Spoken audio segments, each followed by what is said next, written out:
What is up, everybody? Welcome here to Rock Racing TV. We are at HawkPride Offroad Park for the National Rock Racing Association. This is the 8th race of the season presented by Raceline, and we are here in Tuscumbia, Alabama. We are so excited to be here. This will be day one of racing here for 2 days. We have a bunch of classes racing here, and it's going to be an awesome, awesome day.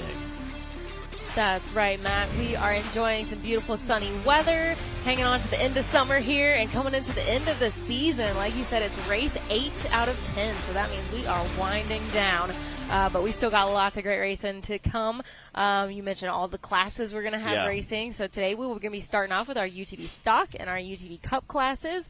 And then tomorrow we'll have a full range of all the rest of our classes from our youth and teen classes on up to the big bouncers. So thank you guys for joining us here on Hillside Live. Hopefully you'll be able to catch most of that racing action with us. Yes, it definitely have some nice weather right now. Sun is out. We have a little bit of light breeze. Not horrible, again, for being an August race day. We've been here before, and it's been just miserable. Right now, not too bad. Again, if you're out trail riding in the shade and you have a nice breeze, not too bad. Again, hopefully, fingers crossed, tomorrow it stays about that same kind of temperature with the for the big bouncers as well as our amateur and youth classes. It'll be a lot of fun. Again, I know those guys always enjoy coming out, so very excited to see that. Again, right, today we're just going to kick off with UTV. So I've seen a bunch of them out there pre-running the course this morning. A little bit longer course than we've had here at HawkPride, but I think guys are definitely going to enjoy it as well.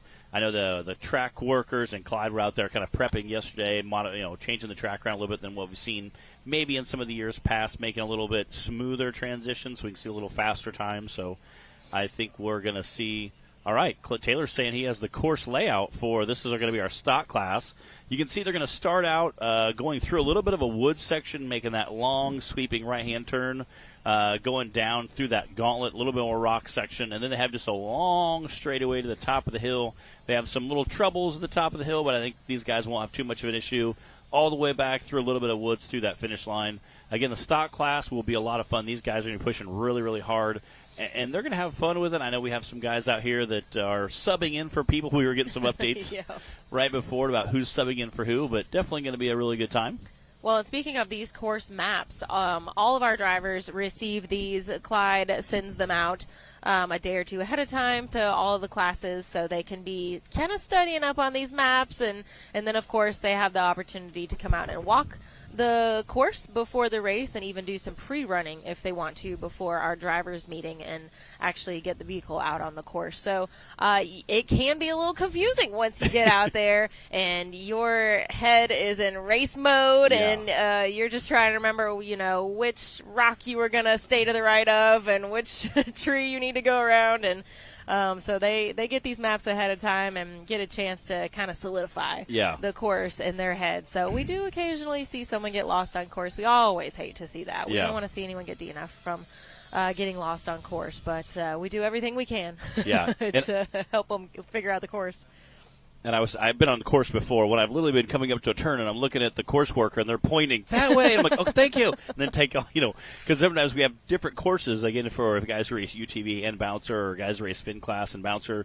We have several different courses that mapped out. So you have several different maps you have to keep straight of, we turned here last time, but no, this time we're going down. And then even if you're just racing, like, say, Unlimited Bouncer, you have course 1 and course 2, which we're going to be racing similar, course 1 and course 2 for the UTV stock. I know the UTV Bounty, UTV Cup, they're racing like the first quarter and the last quarter are essentially the same all weekend. However, that middle is where it kind of starts changing it up, and I think it'll be interesting. Hopefully, fingers crossed, everybody didn't get lost, but being able to come out and pre-run is a lot of fun. Just like I said, me and my dad will probably do it tonight in the side-by-side. Just kind of put around, get the layout. Okay, how hard should we push around some of these turns? Hit those jumps. That definitely plays out. So I know you guys did a little wheeling and pre-run our last event. Yeah, you gotta take the opportunity when you can. But we've been coming here to HawkPride for, I don't even know how many years now. We've been racing here over 10. Yeah. At least. So this is these obstacles and these trails that we're racing on today. A lot of them are, our drivers are no strangers to the course and just this area of the park that we're racing at. So. But like you mentioned earlier, trying to change it up a little bit this year, make it a little bit longer. I think what we're going to see is some pretty fast runs, probably a lot like our last race at Pretty Place. Clyde decided to kind of take it a little easier on the guys since West Virginia, which was extremely entertaining, but hard on parts. Yes. Had a lot of carnage. So I think we're going to probably see some pretty smooth and fast runs, but definitely still exciting when we hit Maverick and the wall and all, all the other obstacles out here. Yeah, I seen they built a little more dirt up to it. I know some of the UTVs were kind of rolling up into it, kind of feeling it out. And again, bouncer guys kind of watch the UTVs and see how they handle it, and then they kind of have an idea of what we can expect. Then again, there's some guys who race, Jay Stort's coming back this weekend. He'll be racing UTV and a bouncer, so it's kind of interesting to see how that's going to play out again. Using it, I think that some of the guys use that just as an R&D for the bouncer class. So definitely fun going out to it. Let's take a real quick look at our points standing coming into this weekend. We can see Jay Stort's, speaking of, right there on the starting line. But coming into the weekend, this is race number 8 out of 10 so far. Cody Kaysen sitting squarely in the lead with an 84-point lead over Robert Traynor, and then Coy Chappell, Justin Hoback, and Dylan Dowler rounding out top 5. Brandon Davis coming in 6th, Daniel Heckley, Cohen Ellison, Don Stortz, and then Jay Stortz wrapping up that the back 10. Yeah, so between our top 2 drivers, so Cody in the lead with 693 points, Robert Traynor then with 609. Those guys, Cody's got an 84-point lead over Robert. Robert's got a 60-point lead over Coy. Wow. And then we start to get tightened up a little. Coy's only got 5 points ahead of Justin, and then Justin 12 points ahead of Dylan. So between first and second, and then second and third, we got some pretty big gaps. But, like we always say, anything can happen. It really is. Again, we've seen several crazy DNFs this year. So really, it is anybody's game to see how this thing's going to shake out. And you really don't know until that last course runs how it's going to go. All right, we got Jay Stortz. Again, he took some time off, had his new chassis done. He'll be unveiling that tomorrow. For those of you who saw that cool video, but he'll be out racing with that tomorrow. Again, racing the UTV stock class. Definitely having some fun with it. I know. I'm excited to see the new bouncer out there tomorrow. Called Fortitude. I like it. I love it. And I'm only going to probably call it Ford Play about a dozen times wrong. So we were laughing, saying how I'm going to have to rehearse that. Fortitude. All right, guys, if you just jumped on with us, welcome to Hillside Live. You are watching our first driver of the weekend. Jay Stortz is out on the course for course number 1 of the Super Grip UTV stock class. And there's that long straightaway we were talking about. I'll be heading up through there. Jay comes out of Perryville, Missouri to race with us. Part of that Perryville Mafia Oh, yeah, crew. we got a whole gang of them coming out of there. Nice smooth run by Jay here. Starting that long straightaway coming back down. Again, Jay's our very first runner in the UTV stock class. And we're speaking of making sure you got your course map straight in your head and everything. It's not easy being the first one out there. You don't have the benefit of getting to watch somebody else. No.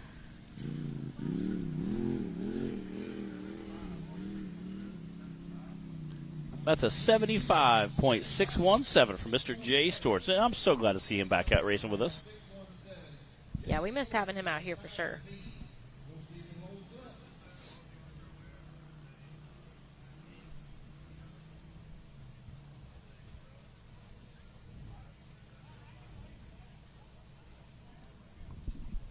So this is Brady McCreef on the line now. We saw Brady at our last race at Pretty Place as well. Good to see him back out again. It'd been a little while since we'd seen him before that. Yeah.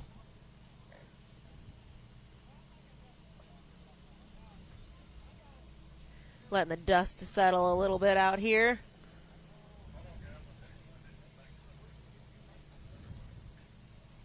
So the finish line timer isn't working. After he went through, I don't know if a rock hit it or maybe just be some dust and some debris.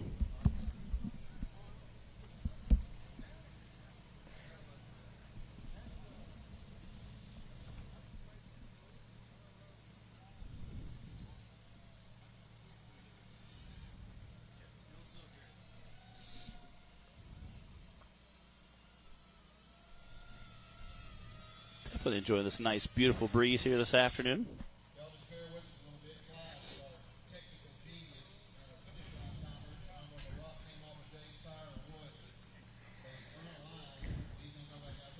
So, Matt, we're on race 8 Wow. already of the year. Next, we'll be at Rush Springs Ranch in Missouri. Yep.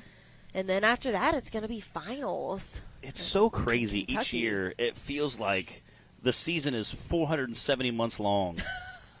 And then the next thing you know, you blink, and it's like, oh, we're at number 8 already. Yeah. It's just crazy to me that, like, the season literally goes through so fast. It passes in the blink of an eye. You're just through the whole season. And again, like I said, next course will be a lot of fun. There'll be some. They have the short course area next to it, which is a little more unique. Yeah, So that is one of my favorite things about Rush Springs Ranch. Is that's pretty much the only park that we race at that does have that short course. We've had a few in the past, like Dirty Turtle. Yeah. Actually, even this park here at HawkPride, they don't have it anymore, but they used to be a motocross track up there at the top of the hill, and I've actually raced on it before, like a decade ago. Yeah. Like, it's been a long time, but so it's not very often that we race at a park with a track on it like that we can use. So I do really like that about Rush Springs Ranch because it adds a little something different. It is. And some of our drivers really like those tracks. I love it. Not some of them, they just want to go out and hit the biggest hill they can find. Luckily at Rush Springs Ranch, we can do both of those things. Yeah. But I like changing it up a little bit and adding a new challenge, maybe getting some of the drivers out of their comfort zone. And I just prefer a good short course. It is. I love it. It's a lot of fun. Like you said, it's kind of different, something we're necessarily used to. I think a lot of drivers really enjoy kind of getting out and having some of those high-speed, bank corners and really enjoy it. It's a lot of fun, and I think we appreciate that. I know a lot of drivers kind of enjoy it because it's just something different, so it's a lot of fun, but yeah, you guys will be able to catch that racing action at Rush Springs Ranch. Right now, we've got Brady McCreath out on the course. And I do believe we're going to be seeing Brady in a bouncer tomorrow. We were supposed to see him race a bouncer at Pretty Place. And then I think the rental that he was going to be racing didn't make it long enough for him to get to jump in the driver's seat. So hopefully we'll be seeing him racing tomorrow. Yeah, no, we've seen 3 or 4 guys hop in bouncers this year that I am super excited to see. Cody and Clay Cason, we've seen in a bouncer. Yeah.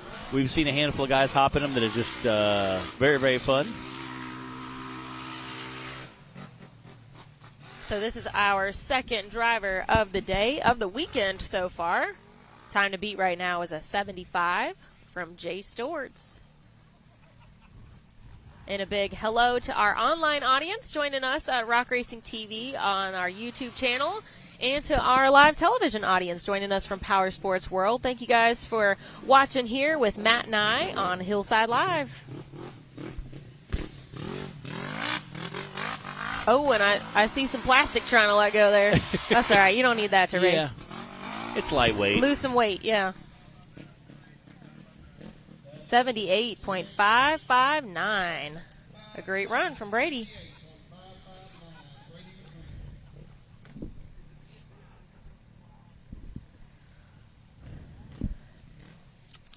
We've got Coy Chapel on the line now. See that beautiful teal wrap down there? Mr. Coy Chapel. When he's feeling fancy, it's Coy Chapel.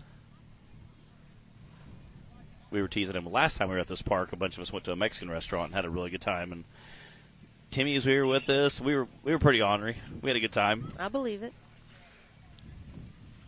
Coy was out there with us. It was a good time. It was a lot of fun.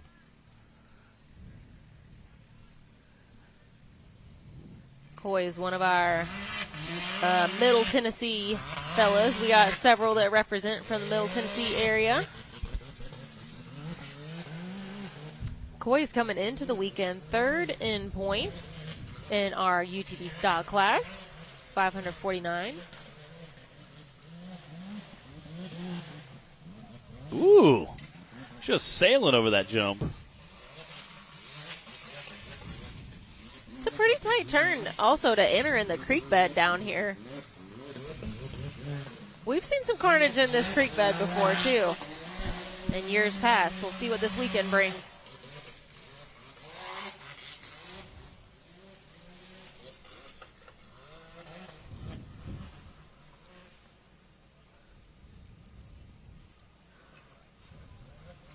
Matt, is this the only other park besides Bikini Bottoms that has a concrete wall? Am I remembering correctly? I would say it's accurate. And what's funny is we literally pull into Dyersburg and we ate Chick-fil-A at Dyersburg on the way here. It's like halfway here. Half my drive is Dyersburg. Yeah, that was a good park. I was telling my dad, I was like, yeah, there's a park like right down the road. That's a 74.875. That 70s is starting to pack up there. Well, that is your current fastest time from Coy with that 74, followed by Jay Storch with a 75 and Brady McCreath with a 78. And it looks like we've got Bert Sevi sitting in that Raceline starting gate now. Yeah, I loved Bikini Bottoms. It was a very fun park. Hopefully Bob will have us back there in a few years. We'll see what happens. I know there's some people that were not a fan of that park. I loved it. I've watched a few buggies have some pretty wild rides at that park. Oh, man, definitely. Although I kind of think that happens everywhere we go. It is. It's true. It's true. Yeah, I've seen some pretty spicy rides at about every park we race at. Speaking of spicy rides, Bert Sevi's very first race ever with us. He might get tired of us bringing this up, but I mean, it's too good not to. Yeah.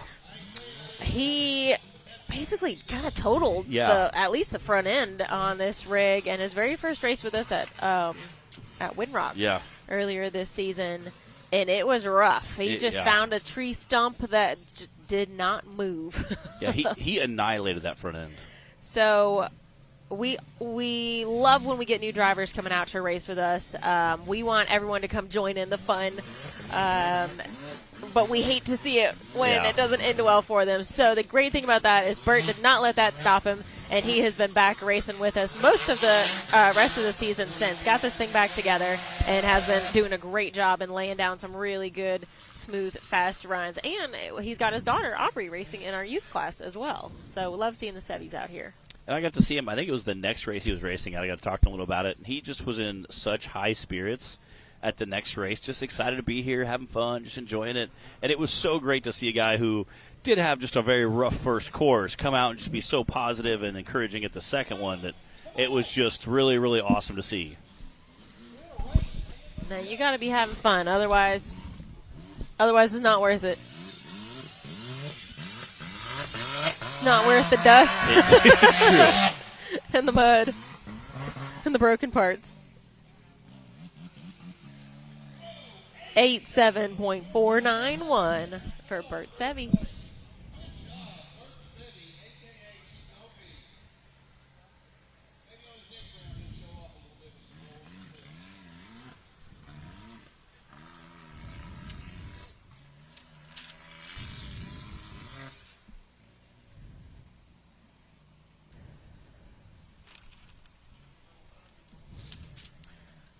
All right, we've got Caden Phillips on the line now. Caden raced with us at our last event at Pretty Place Off-Road Park in Tennessee. And I believe that was his first time racing with us here with the National Rock Racing Association. He had 2 great runs in the stock class. Glad to see him back out here.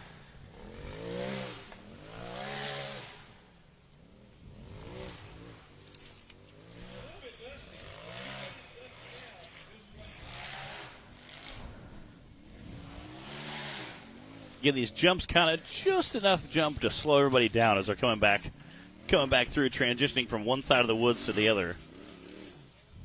Oh, getting hung up on those rocks a little bit. There's some rocks down there that are definitely going to play havoc for a side-by-side.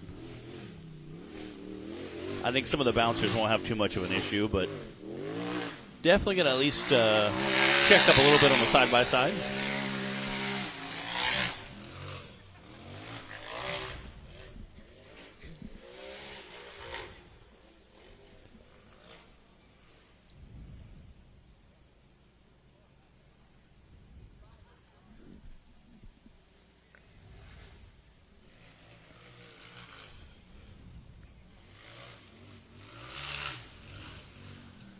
Speaking of Caden being one of our newer drivers, we had a whole bunch of new drivers at Pretty Place, which was awesome. And a couple of them back with us today here at HawkPride in Alabama. And if you think this looks like fun and you might want to give it a try, you can head to nationalrockracing.com and find out all the details on there.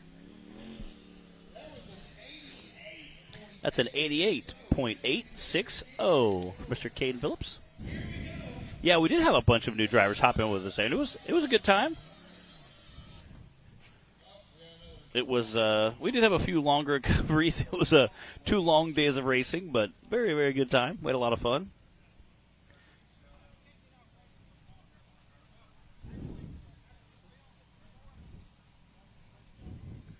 Yeah, we got Dearborn Duro Co. in the house. I said we're covering that awesome drone footage so far. And Lucas, the owner, is actually racing with us today.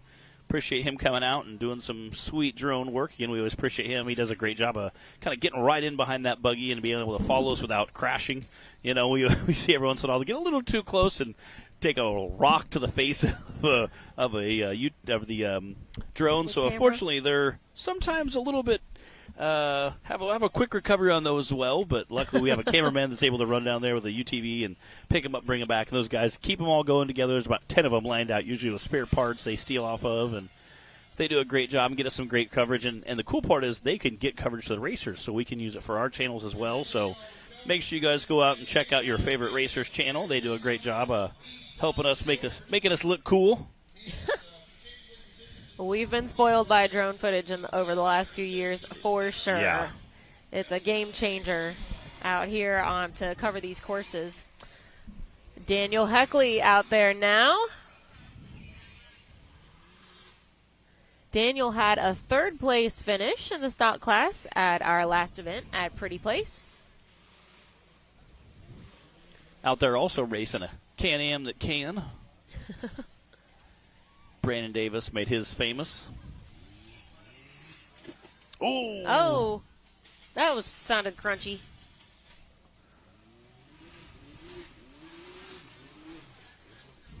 That's all right. Those transmissions, they just do that sometimes. Yeah. We've seen that before. They just do that.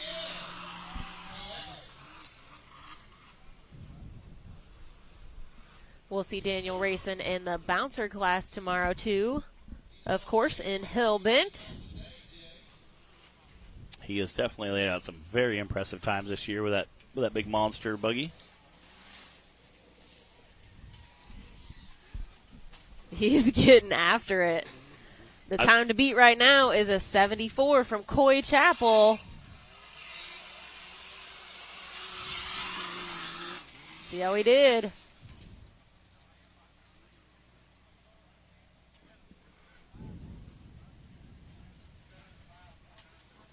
Ooh.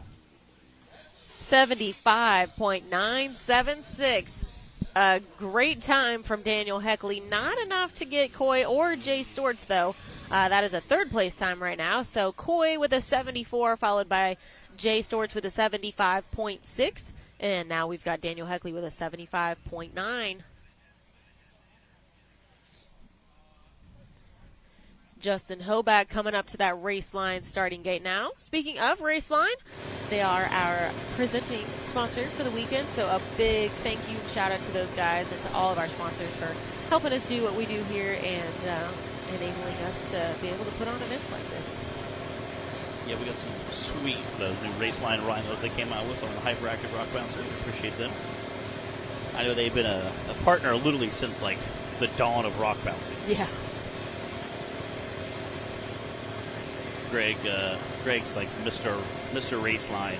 Yep, Greg Mulkey. He's going to retire, he supposedly says, allegedly at the end of the year, but I saw him still doing some Raceline events, and I know he's a big fisher guy. He likes going out and fishing, but Raceline won't be the same without Greg. It won't. I'm so sad, because if he does retire, which he keeps saying, threatening us with that R word, you know, but he does such a great job, and he's like Mr. Off-Road. He's been doing it literally for 30 years, so he's been around for a while.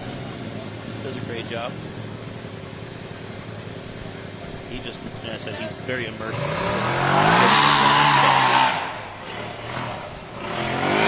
Justin Hoback is on the now. Justin coming into the weekend 4th in points overall for the Super Grip UTV stock class. He had a 5th place finish at our last event at Pretty Close. And we'll also see Justin racing in the bouncer class tomorrow. Justin was a stunt driver earlier this year. Great. That's right. Haven's out racing. And we saw Cody Casey racing for him. Definitely, again, that shows what kind of guy he really is by saying, hey, I'll let you, my friend, hop in my bouncer and go race it for me. You know, what a class. My friend who's never raced a bouncer before. Times 2. Hey, friend times 2. I'll let you race my bouncer for me. Yeah, that's an important detail that we... Yeah. Yeah, well, that's, one of the great things about the sport that we always touch on is the camaraderie of it. We're out here to be competitive, to drive fast. These guys want to all, of course, be on the top of the box at the end of the weekend, but we're here to have fun too, and here to build relationships. Let somebody else drive once in a while, switching things around, getting a rental buggy, a loaner buggy, that's all part of it.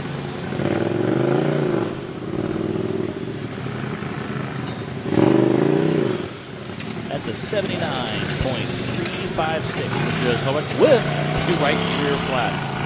Or left rear flat. No. Left rear flat. There you go. I saw him right in that last corner. I saw it kind of... I think that flat tire gave you more trouble than it did Justin, man. Yeah, for real. He was flapping around there on the last turn. Flapping around.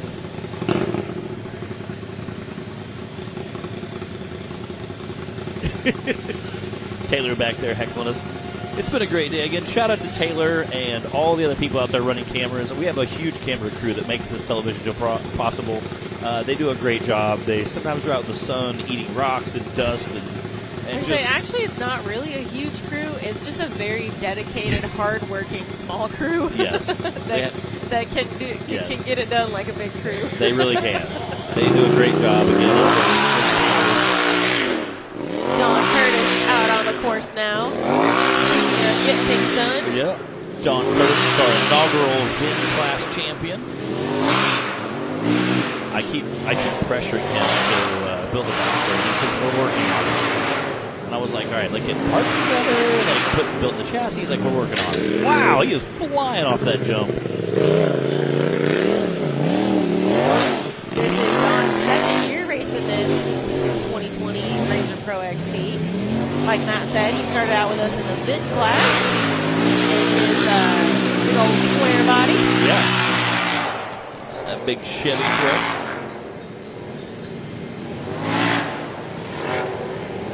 Don and his family come all the way from Osage City, Kansas to race with us.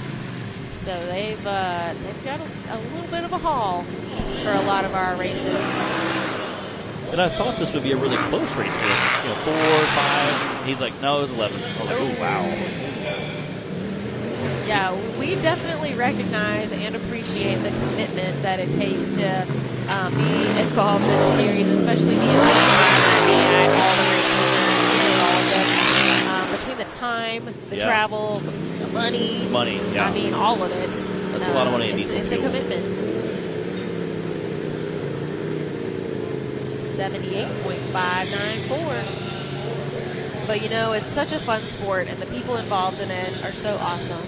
I mean, I think the need for speed is what gets people involved. Yeah. Because we all have watched it and thought at some point, that looks like fun. I want to do that. I mean, I'm pretty sure that's how pretty much all of us got involved in racing at one point or another. Yeah. But then it's the people that have kept us involved over the years. I think that'd be pretty fair to say for most of the drivers that are out here. What do you think, Matt? Yeah, I think the people are what definitely make it special. It's kind of like going out wheeling. Going out wheeling is fun, and trying the obstacles, and going over ledges, and climbing waterfalls is so much fun. But being able to come around the campfire or around the grill at the end of the night and have fun and laugh and eat birthday cake and brownies, those are just, some of the good times Swap we have. parts. Yeah. Put your, For real. Helping everybody put their Shout buggy out. back together for the next day. Shout out there, yeah.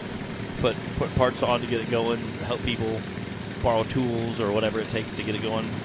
Again, we see that with our UTV pounding class the most. You know, they're like, who's racing? Like 10 guys raise their hand. Who's a late entry? 8 guys raise their hands.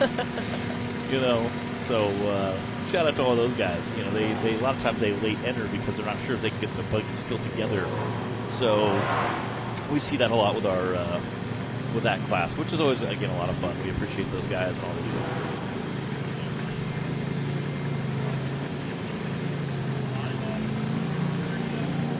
And I see Dylan Dowler on the line now. Dylan is our featured driver today.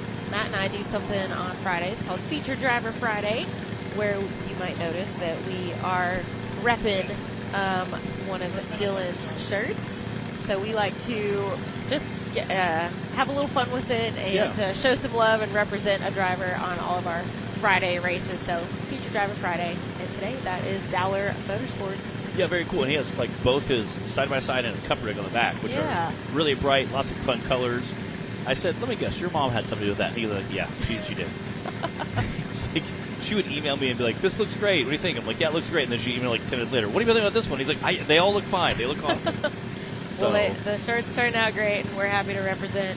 Dylan is racing in both the stock class and the cup class, like usual, and doing great in both classes. So. Yeah, his iconic orange, like, definitely stands out. You know, I would say like Madison King Old Pink rig is the only one I think that might have been brighter than Dylan Dowler's rig. It's just that such iconic orange. And again, on the screen, it looks very orange. Dylan's definitely got his colors dialed in for Dowler Motorsports. He is coming into the weekend 5th overall right now in the UTV stock class.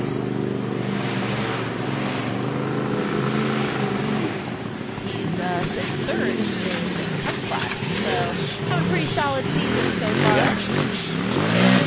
You know, we were talking about how the season is winding down. We're on race number 8 out of 10, but we still got a lot of racing to go. So we've got 2 courses for each class today and tomorrow, and then for our next race at Rush Springs Ranch, and then finals is twice that. Yeah. So we do 4 courses for our classes.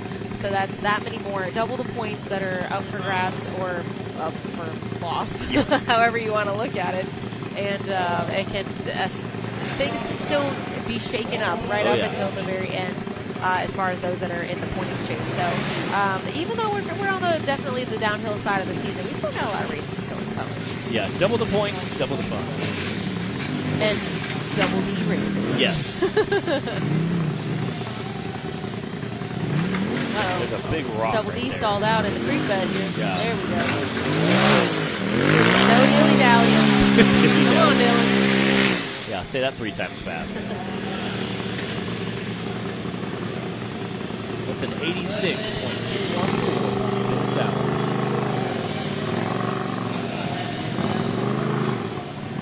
Yeah, no dilly-dally for Dylan Dowler. Say that 3 times fast.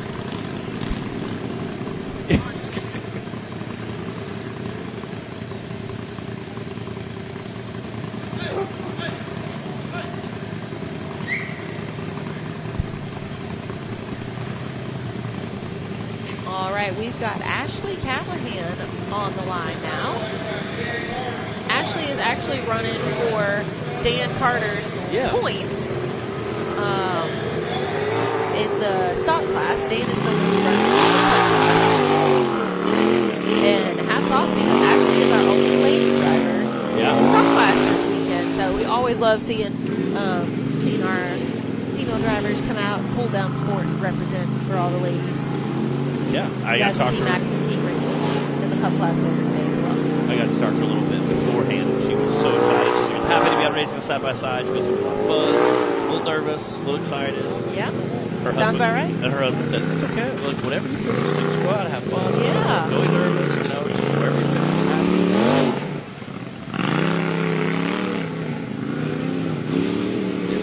It's definitely a fun time out here. Again,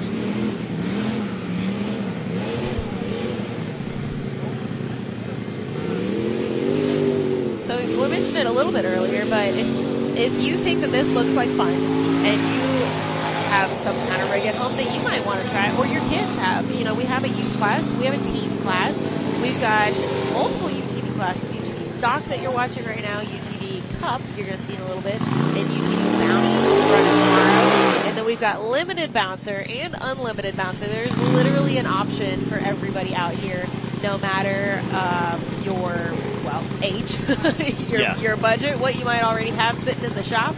And if you think this looks like fun and you want to get involved, you can go to nationalrockracing.com and you can find the specifications and requirements for each class there, the safety requirements and all that, and as well as our calendar of events for the rest of the year, which is only 2 now. So, and then see if there's one that you can come to and get in on the fun yourself.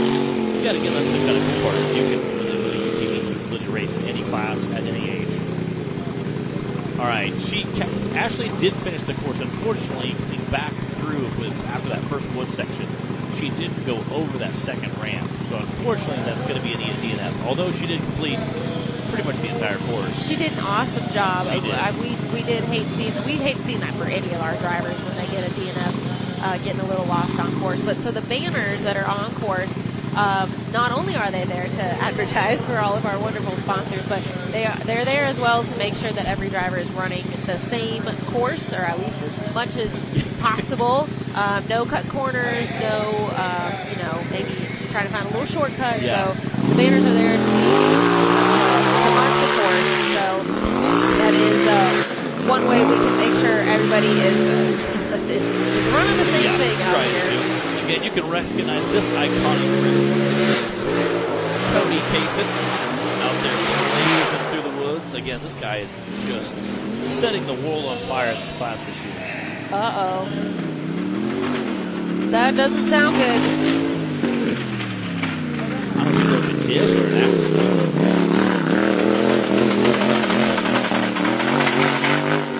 Oh, I can't. Yeah. I don't know. Something ain't right there. It sounded like a freight train. He was coming. I mean, just. I wonder if he lost him. Yeah, the chatter on that thing was unreal when he was coming around. Well, Cody was our points leader coming into the weekend with an 84-point lead. So a DNF is definitely going to be hurting him. I've seen his brother and his dad over there checking it out, but So far, nobody has assisted Cody. Our rule is if nobody else, none of our recovery or safety people touch the vehicle and help in any way, Cody can get out and he can kind of look things over and get back in if he's able to. But this helmet's coming off, and it looks like he's not going to be able to continue on. Yeah. Looks like Clyde's going for recovery. Unfortunately, you could tell immediately when he came around the corner, it was like clunking extremely loud. So I'm not sure what he broke, but and I don't know, unfortunately, I don't know if he's going to get that fixed between course 2, and he is 84 points ahead. But, he'll get 10 points for attempting the course. Yep.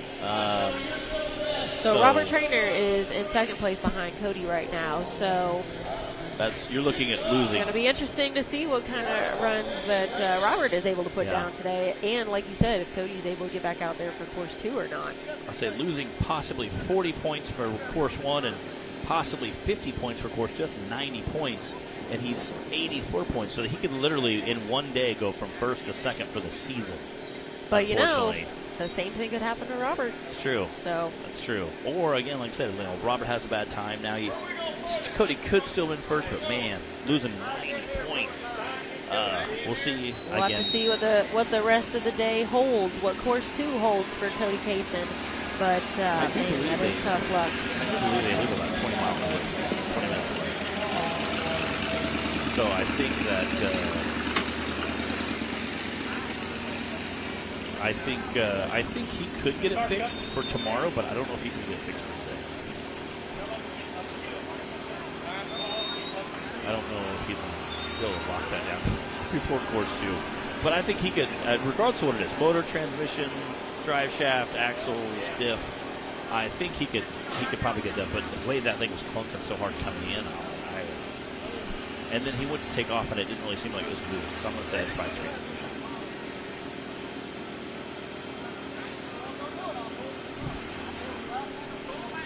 All right, why they get him recovered, we're going to take a quick commercial break. We'll be back right after these messages.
All right, guys, we are back here. Hope you enjoyed those Raceline commercials. We appreciate them and all they do.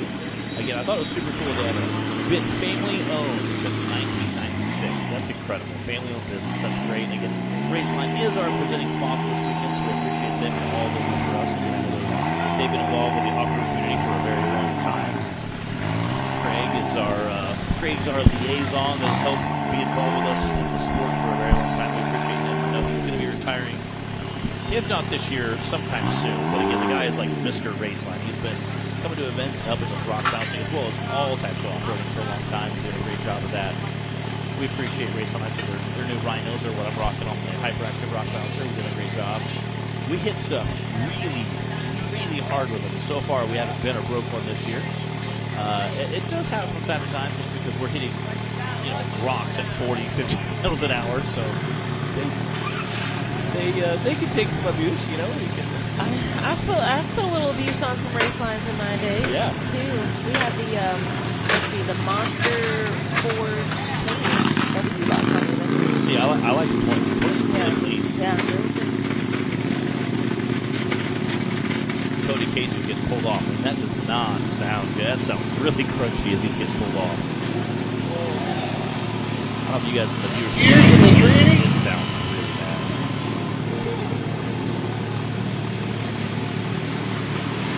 Can you hear kind of the teeth get pulled up the hill there? I know they don't live that far from it, so hopefully they can figure it out, whatever it is. If it is fixable, but if it's fixable, they're going to be. Yeah. They're are. going to be doing everything they can to swap that transmission. So Clyde is saying they're going to try to swap it before round 2. I believe it. And you know what? If anybody could do it, Cody could do it. When Jay watered up his side-by-side earlier this season, Cody's like, that ain't that big. It's a radiator and a little, like some tabs. He started listing 3 or 4 things. He's like, dude, we can fix all that. And Jay's like, all right, done. Here you go. Like, yeah, it was. Cody was like, that ain't that big of a deal. Threw 3 or 4 things out. He needs this, one of these, radiator, no big deal. We'll have that fixed. And Jay was like, okay. Literally, they had it fixed like 4 days later. Where there's a will, there's a way. Got Brandon Davis sitting in that Raceline, another Raceline driver.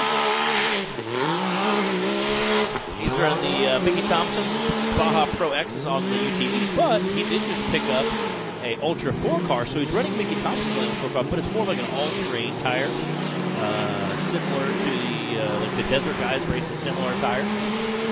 Very cool to see. Get Brandon running that Can-Am that could. Well, it's the Can-Am that can now. Yeah, it used to be the little Can-Am that could. Now it's the Can-Am that can. He is flying through there.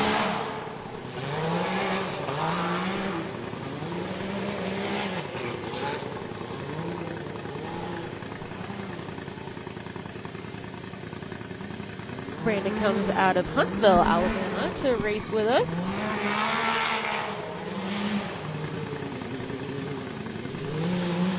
He started off-road racing in 2015 in the UTV class, and then the following year got into the bouncers. Been racing with the NRRA ever since. Woo!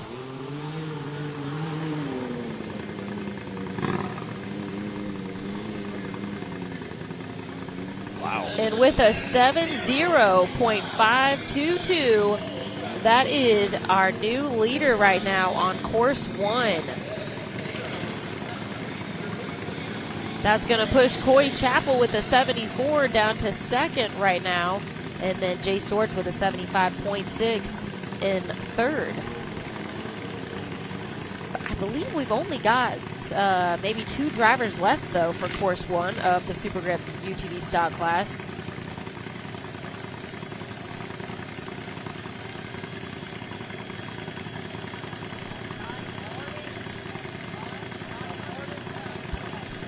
Yeah, it looked like he was flying. Came on the corner, just hooked it right, never lifted. Poor Crystal getting like sprayed with dust and rock and debris. He's like Brandon went sideways through the finish line. He was flying.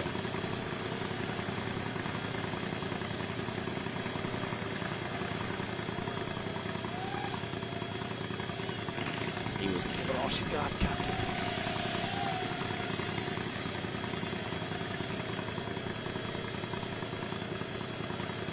That's funny because the person on the line's name is Scotty. Oh, wow. Give it all she got, Captain. Got any Star Trek fans out there? Yep. So Scotty Harden is on the line. Let's rock and roll.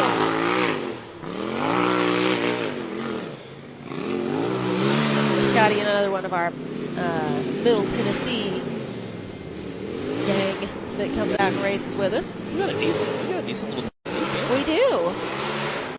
Quite a number of us coming from the Middle Tennessee area. How far was it drive for you? It was right at 3 hours for me. That's not bad Today. Yeah. Compared to what you normally are. Yeah, I'll take it. This is the second closest park to me.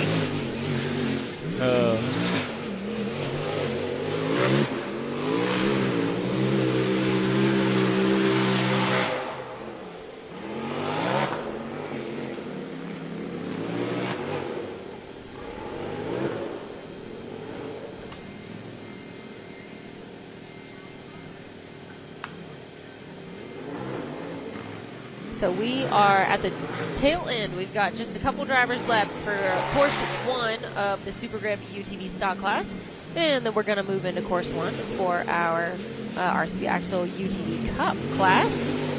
And then, of course, we're going to run it back for everybody with course 2. Let's check that time for Scotty Harden. That's a 78.044 for Mr. Scotty Harden. Nicely done.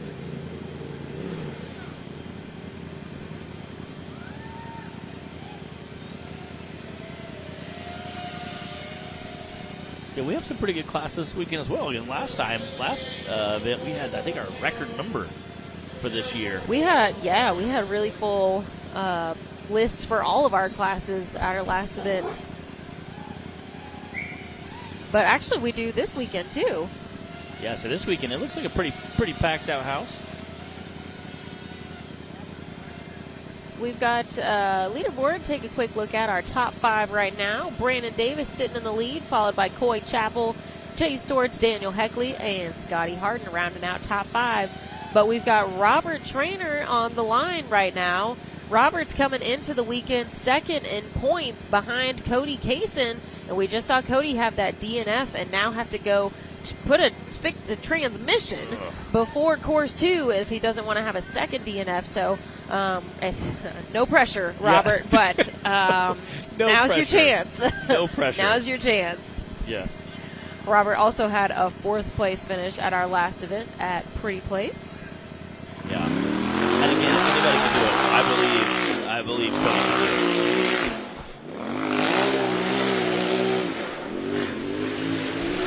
Robert's son Ramsey races with us. Is leading his perspective class. Was on the monkey bars playing around a good time. Went to jump off, and his shoelace got caught. So he landed hand first and broke his arm this week. He said they were playing Spider-Man. His web did not connect. Yeah. So he has a broken arm, but he's going to come out and still do some racing with us. Still do some racing with us. I think we might even see this Ramsey racing in a different class this weekend. Yeah. I guess we'll find out tomorrow. Yeah, they were throwing some Snapchats up the other day while playing around. Well, Ramsey learned everything he knows about driving, I think, from his dad Robert here. That's what I like to say anyway when my dad tells me that I'm hard on parts and I break stuff. I'm like, well, learned everything I know from you, Pops. You know, of all the molders, I've seen your dad be the hardest on parts. Thank you. Like, thank you. I've seen him wad up the initial. There we go. Ooh.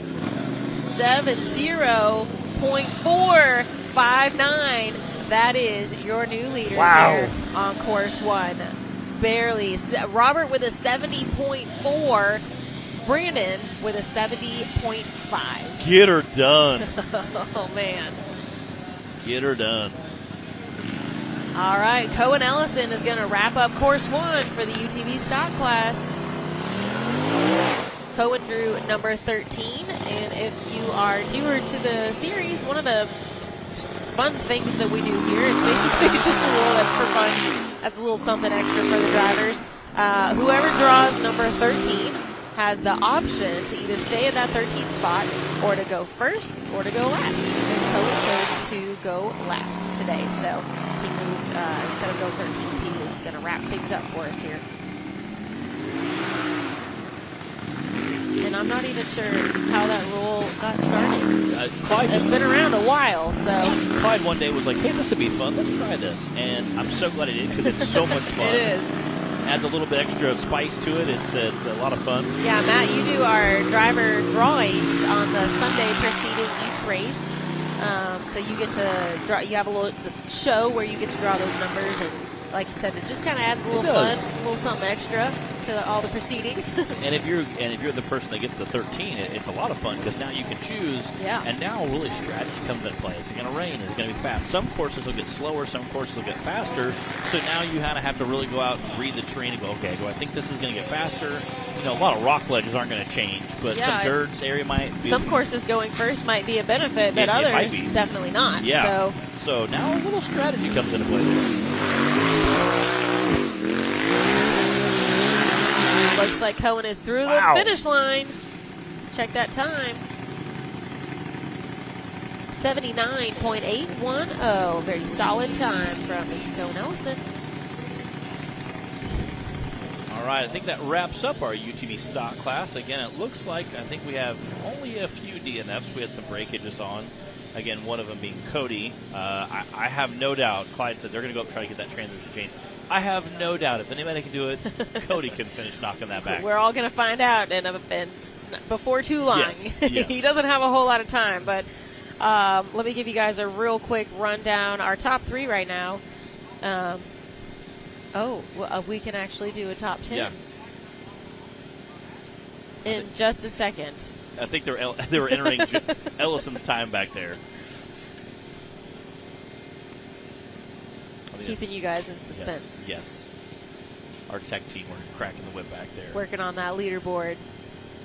But yeah, no, I think Cody could definitely get it changed.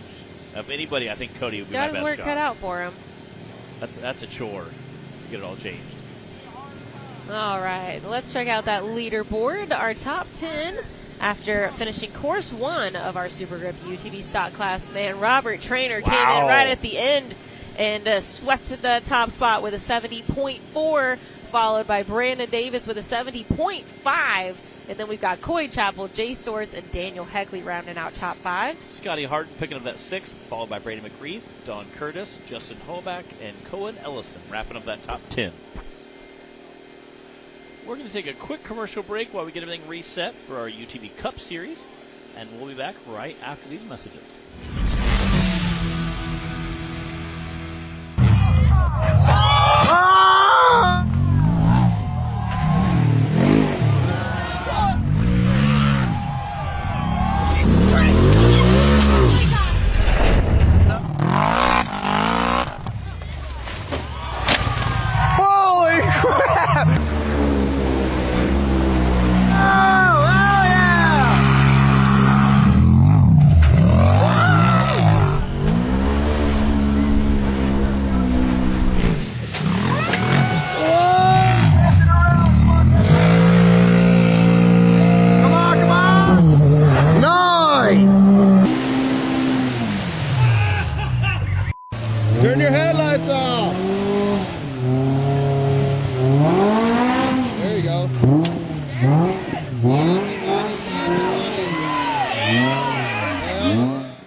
We are back with our RCV Axle UTV Cup class, Course 1.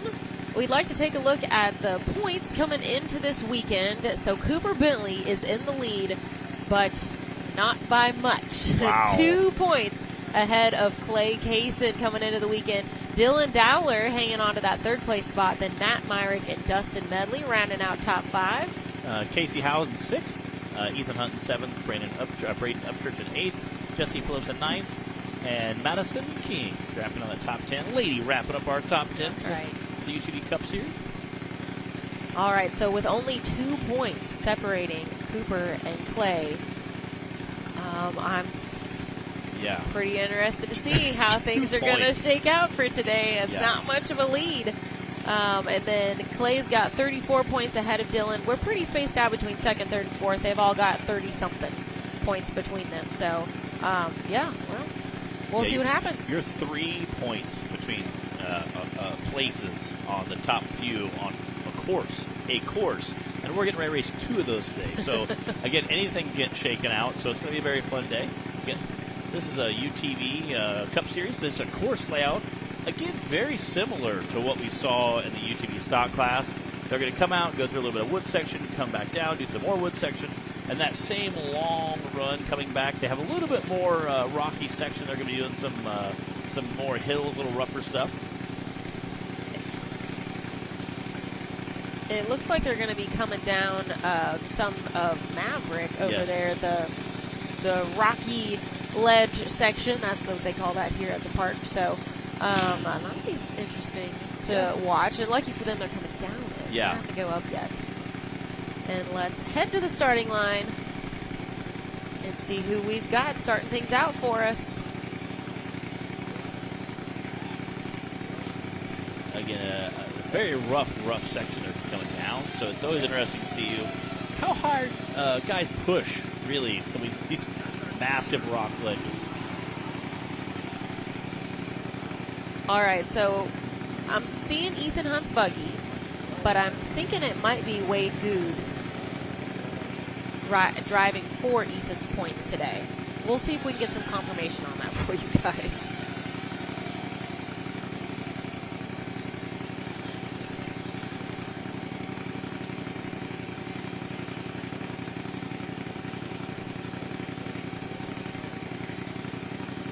Okay, it is Wade. Wade Good running for Ethan Hunt. But I think we're also going to see Ethan Hunt out here on the course later, too. Yeah, so it's going to be interesting. They're just keeping us on our toes. Wade's coming off a first-place finish at our last event at Pretty Place in the UTV Cup class. See if he can carry that momentum into today's run.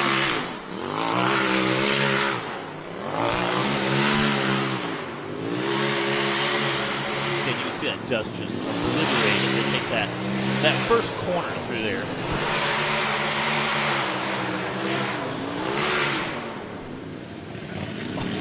Almost missing that little second Raceline jump there. I think that's what we saw Ashley Callahan do earlier, so I'm glad that Wade was able to figure that out and correct his mistake before he went too far.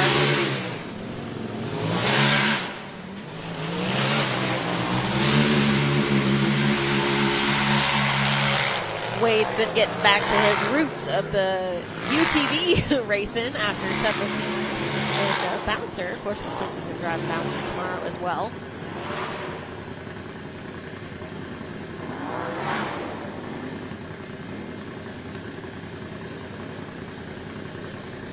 Wade comes out of Stanford, Kentucky to race with us. Oh, nice save there. I thought we might be seeing a little interesting action coming down Maverick. Yeah. We had talked about how some of these guys are going to push maybe a touch too hard.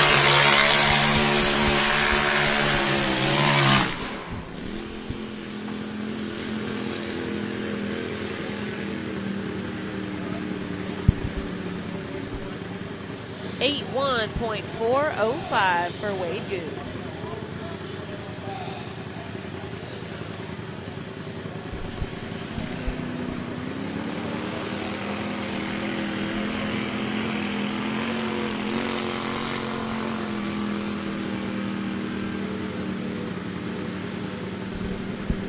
see Matt Myrick on the line now in Knucklehead.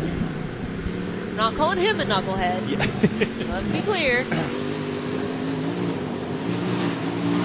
I think Matt would not really mind if you didn't call him a knucklehead.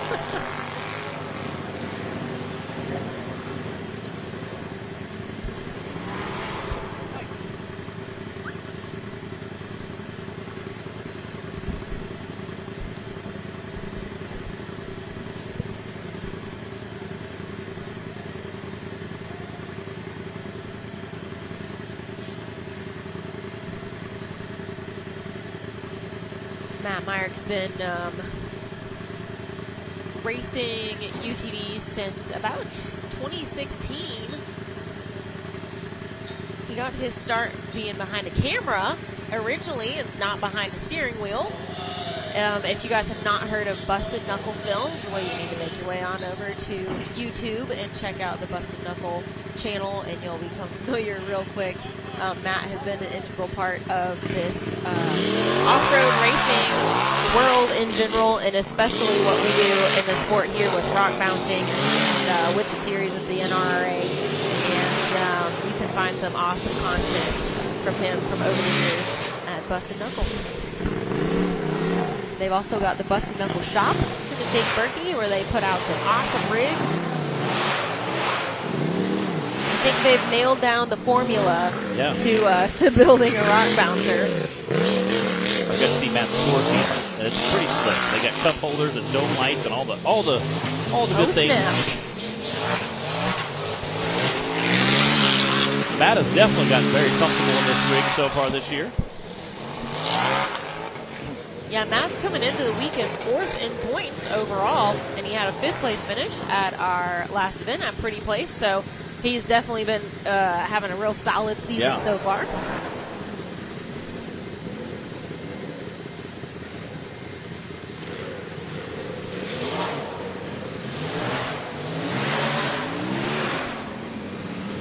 Flying through that straightaway.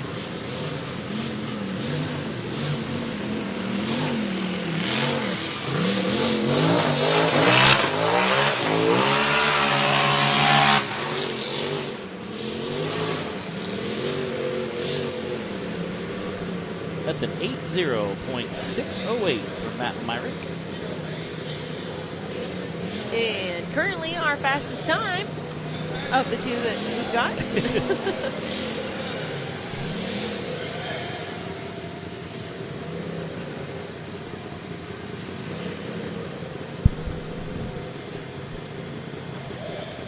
Again, I think we'll see some guys from that ledge. A little hot steam. We may see some breakage today coming through here.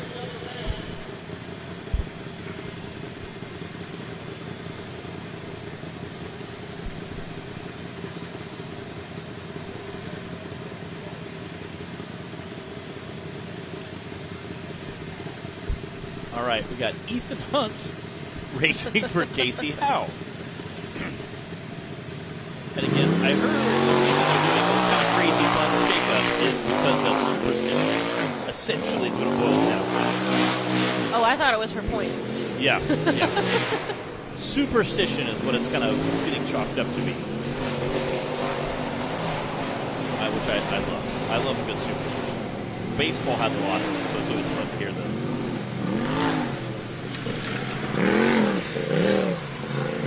These guys are absolutely just hammering it down.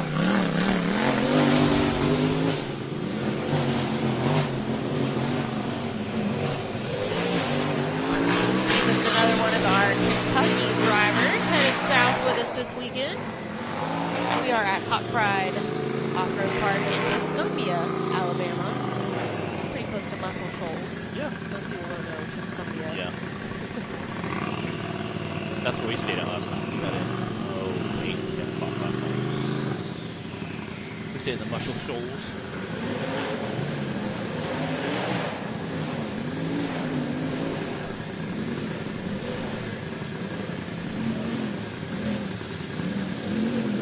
Ethan would like to give a shout out to Off-Road Performance, and Bike Performance for supporting this program.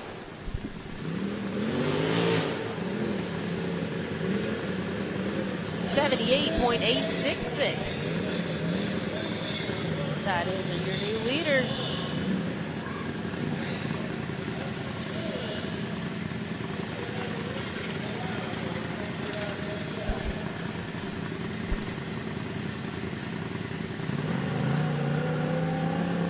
I see Dan Carter in that Raceline starting gate.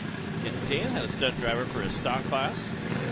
They're bringing that LNW Fab rig out. And him and Brian Nettigan from HawkPride Offroad doing some stuff with those.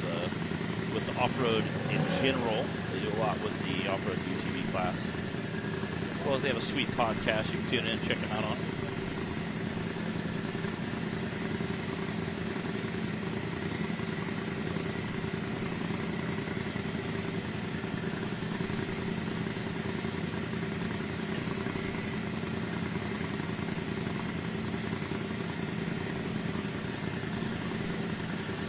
Dan coming from Alabama.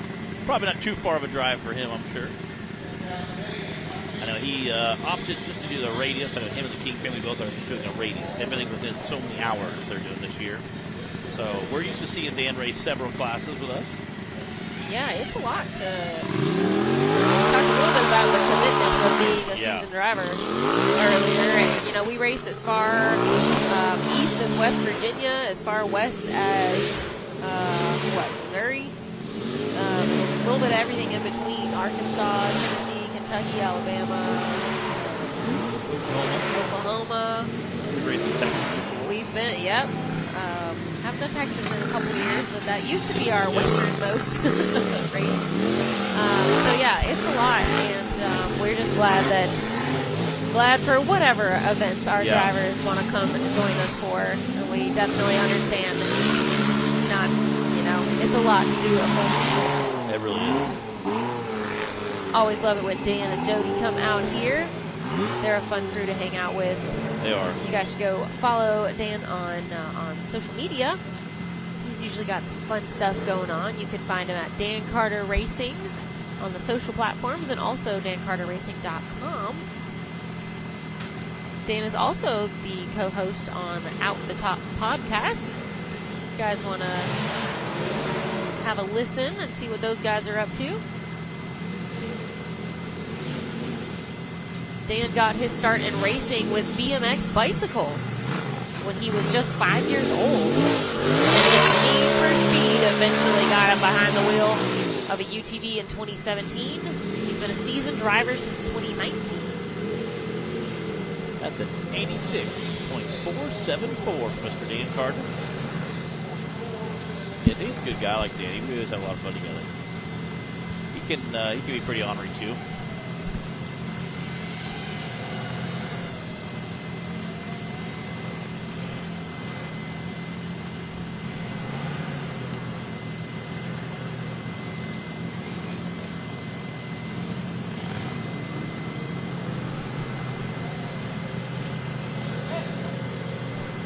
Got Justin Medley sitting at that Raceline starting gate.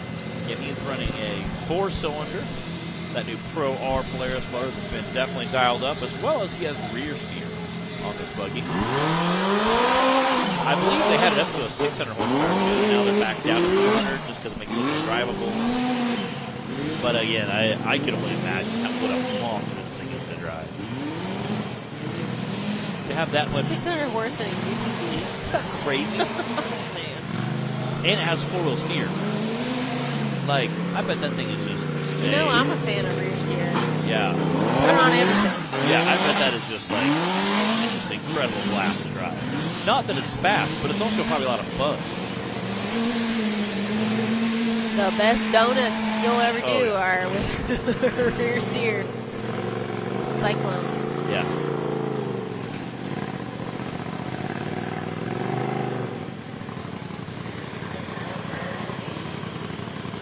Dustin also coming out of Illinois to race with us. Down in the Metropolis area. Yeah. Our last race, he was laughing. He's like, I saw you coming through my town. I was like, what? He's like, yeah, we were heading the other way on a job, saw you on the interstate.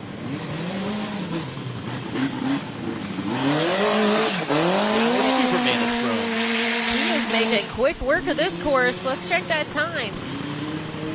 Ooh. 69.930. Oh, Dustin was flying. Wow, that is definitely your new leader right now for course 1.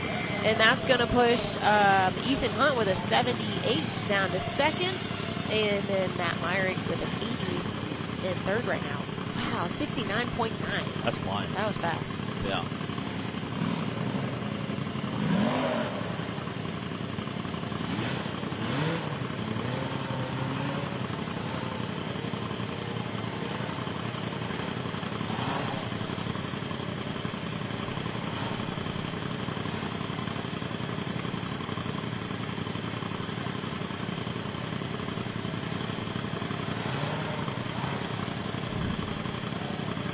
Course is clear here.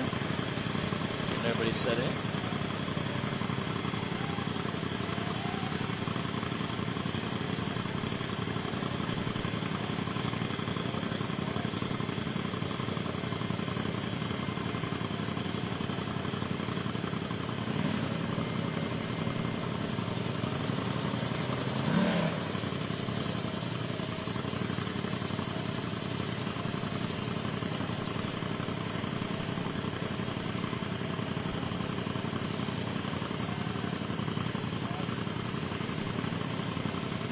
Alston Tidwell is on the line and ready to roll.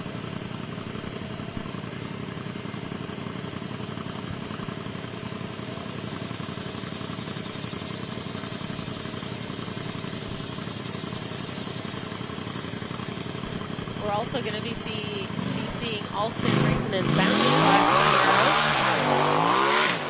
tomorrow. Alston comes out of Phil Campbell, Alabama, to race with us. No idea how far away that is from where we are right now in Tuscumbia. I'm going to say it's fairly close. I think between Kentucky, Middle Tennessee, and Alabama, that's our highest concentration of drivers. It's a nice line. Yeah, everybody is not real complaining about this race. I know Brandon definitely isn't.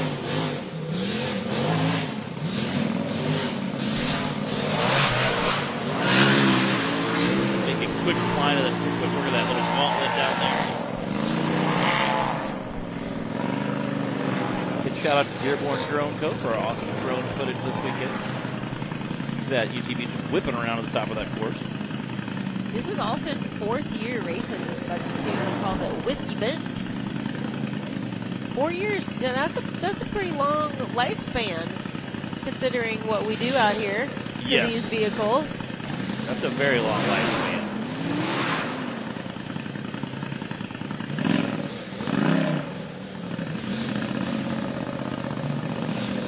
Yeah, I feel like more than 2 years is a lifetime. So if you have a chassis that lasts you 4, that's impressive.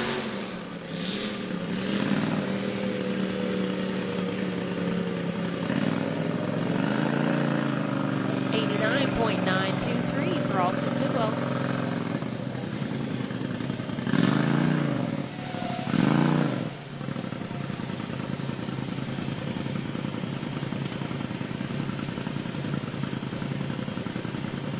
So we've got Clay Kaysen on the line right now. Clay is in 2nd place in points coming into this weekend. Only 2 points behind Cooper Bentley. Gonna be interesting to see what those two fellows are able to do this weekend. Clay's got a 34-point lead over Dylan Dowler, who's in the 3rd place spot. And Clay also had a 3rd place finish at our last event at Pretty Place. And he said as soon as he crosses the finish line right now, he's going to head straight back out the top and up to the parking area and help his brother Cody put a new transmission in his UTV so he can come back for stock class course 2. So the time to beat right now is a 69.9 from Dustin Medley. We are not quite halfway through course 1 of the RTD Axle UTV Cup class. And Clay is sending it. Yeah, he came over that hill like an angle, and I was like, oh boy.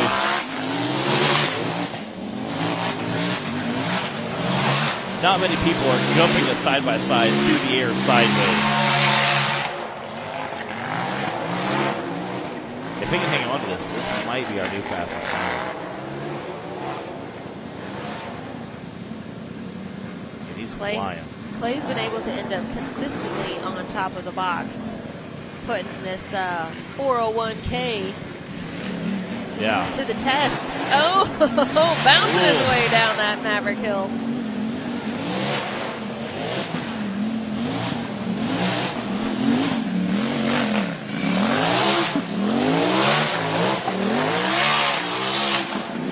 Oh, no. Oh, that's going to hurt him a little. Oh, man, right at the finish line, too. That's a 78.784. Is that our new fastest time? Oh, no. Dustin had a 69. Oh, wow. Yeah. Again, Dustin with that all-wheel drive, all-wheel steer, he is just incredible. Again, Clay right now is racing out the top of the course to head up to his brother to help get that transmission changed. I am cheering those guys on. I hope they get that transmission swapped. And again, the rule, just for those of you who don't know, you have to race the same vehicle you start racing with. So if you blow a motor on course 1, you can't just grab a buddy's rig and race for course 2. Whatever rig you start the day with, you have to finish the day with, which is a real bummer for guys that go into finals that break something on course 1. Now you have to get it fixed so you can do it 2, 3, and 4. So we see that a lot of finals, guys who have issues. And again, unfortunately, you have to run the same rig. So super bummer for those guys, but definitely an interesting layout here for those guys that have to go change the transmission. So shout out to the Kaysen family who are going to literally try to swap a transmission at a race between course 1 and course 2. I've seen guys do that like Ultra 4 events, which you may qualify, have a day or two to race. You swap a transmission, 2 or 3 days. But to do it between course 1 and course 2, that's ambitious. That's pretty aggressive. Ambitious.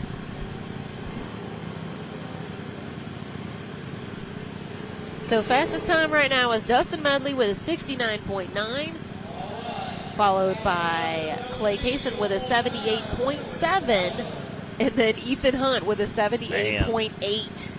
Those are your top 3 right now here on course 1 of the UTV Cup class. Dylan Dowler sitting on the line.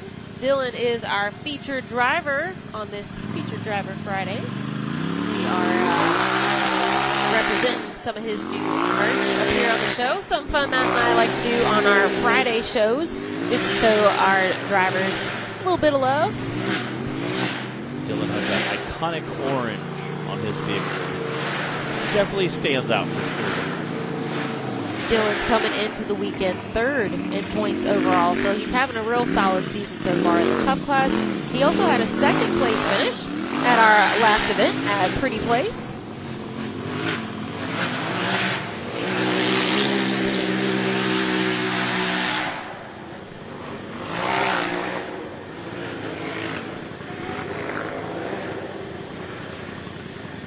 Dylan, another one of our Middle Tennessee representatives out here racing this weekend.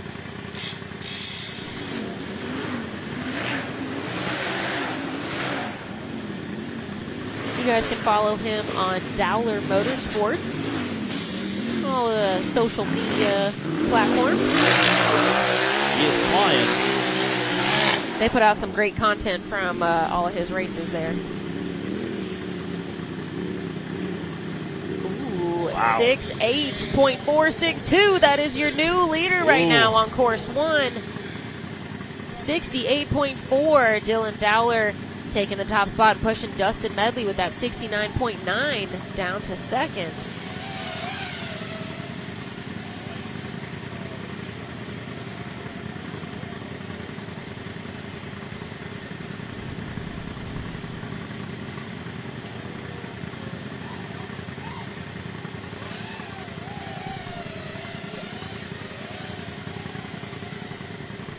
We got a course clear here. Let some dust settle. Again, it's very it's great. It's great we don't have a race that's pouring on buckets of rain right now. The downside is it does usually have a little bit of dust.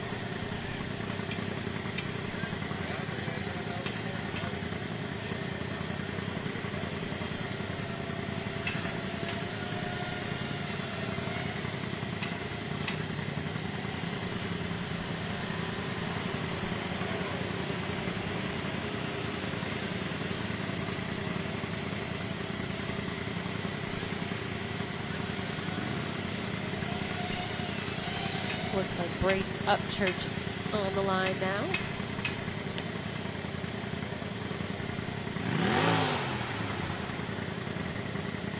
Racing his chassis that Nathaniel Bell, another one of our racers, built for him. This is Braden's 3rd year racing, part of that Rock Life Offroad team.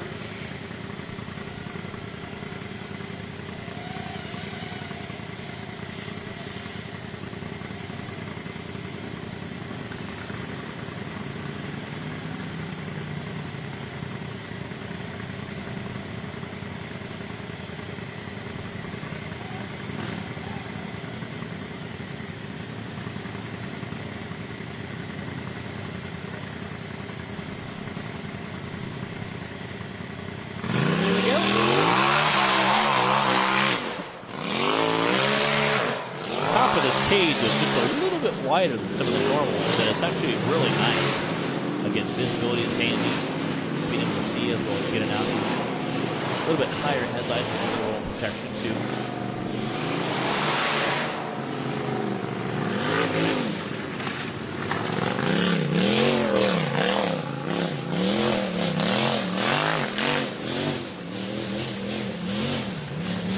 Down there just thrashing through that gauntlet. Again, we've seen some guys coming a little hot and steamy after several of those big rocks down there, but I think tomorrow with the bouncers, we'll see these guys just floating through.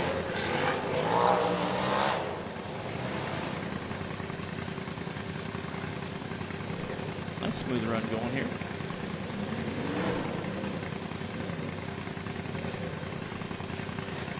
See how he handles Maverick. Not too bad. Not bad at all.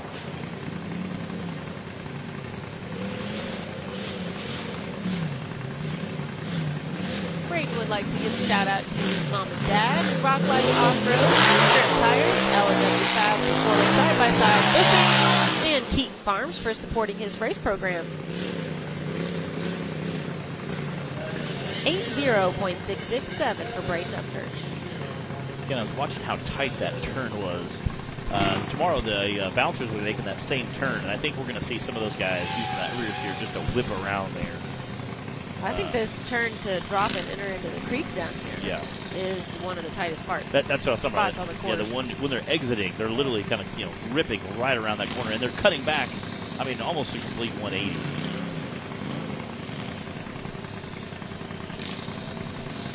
Let's check out our top 5 at this point on course 1. We're a little over halfway.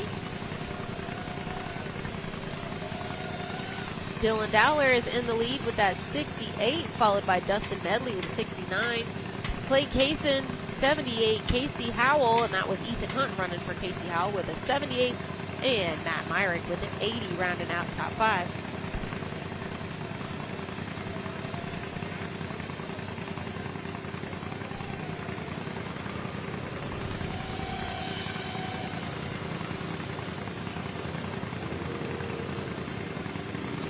This is Austin Myers on the line. Austin's first time racing with us here at the NRRA. We always love having new drivers come and join in the fun out here. If you think that you too want to be part of the racing action, you can go to nationalrockracing.com and find our schedule of events for the rest of the season and everything you need to know about our classes, the safety requirements and specifications for each class on there.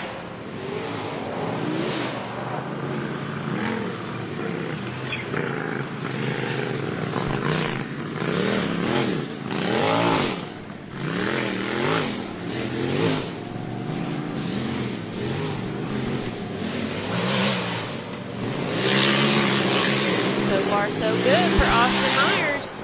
You can see the Cup guys definitely just kind of thrashing through there on those rocks. Have a little bit, wider, have a little bit more narrow center of gravity definitely helps them keep them stable and bouncing through there.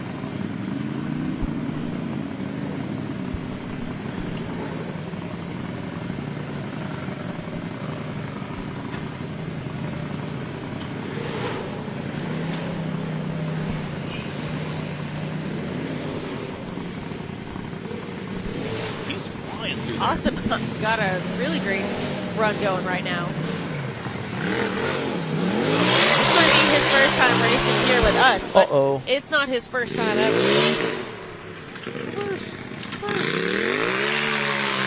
Woo, but he was able to direct that so he didn't get a DNF. Yeah, put it in reverse, Terry. That's an 88.261 for Austin Myers.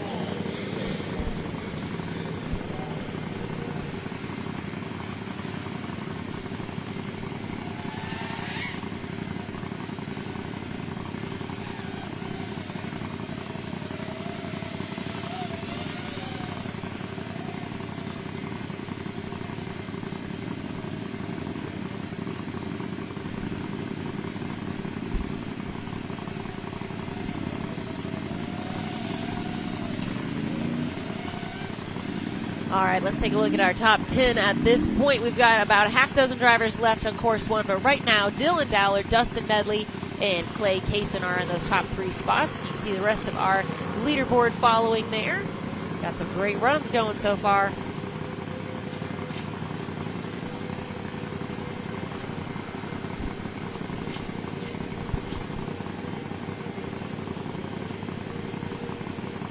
All right, let's see who we got on the line. Madison King. There's no mistaking that pink wrap. Matt, I know you clocked that. Yes.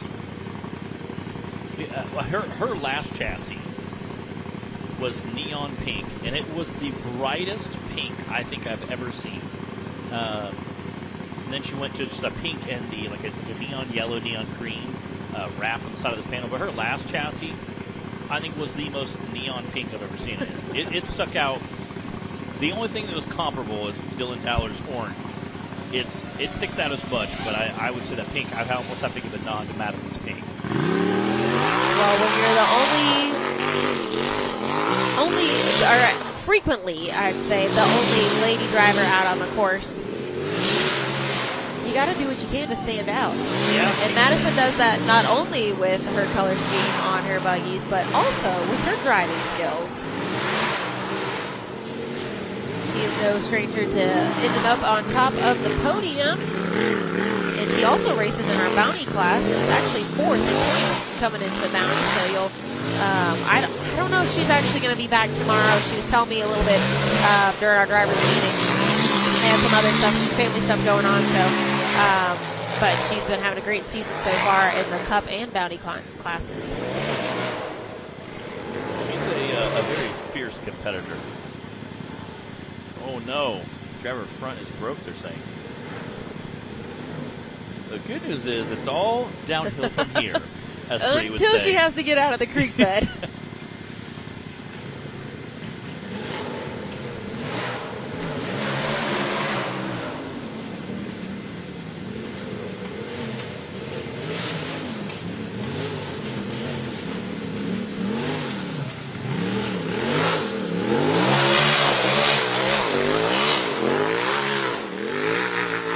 Yeah, that front driver's side tire or wheel is just hanging on there. But she made it through the finish line. 85.473 for Madison King. Yeah, I think you're going to see a lot of rear steer tomorrow. Using around that last spot. We've seen several UTV drivers almost overshoot that turn.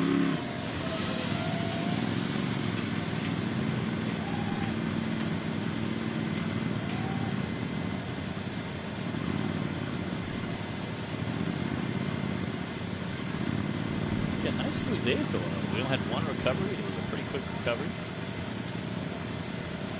Yeah, that's pretty good, all things considered. Yeah. That's good for us. Good for the drivers. Yeah.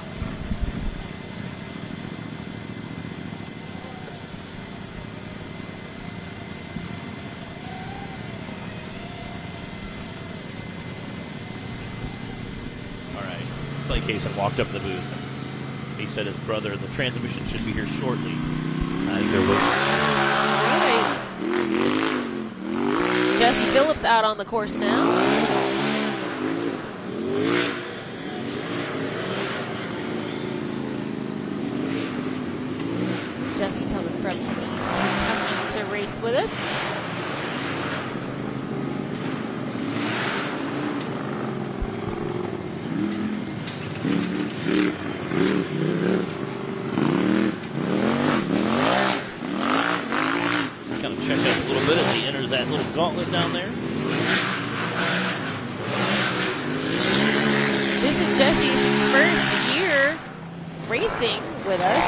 says he's always been the mechanic on the race bike. He's figured he'd finally give it a go from the driver's seat. He's been doing a great job this season. Way funner to be in the driver's seat. Way funner. Until you got to fix your own rig, and then it's not so fun. Well, it sounds like he can do that too, so. You guys can follow him on Off-Road Performance, Facebook and TikTok.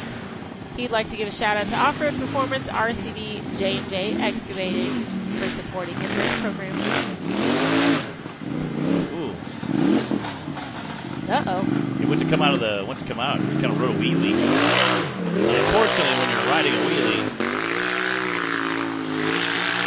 There it is.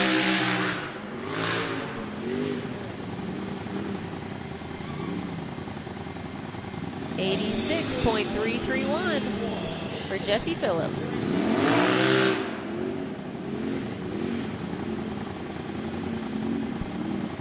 Madison King's dad was hopping down the ravine. It looked like he was down there to, tire balls.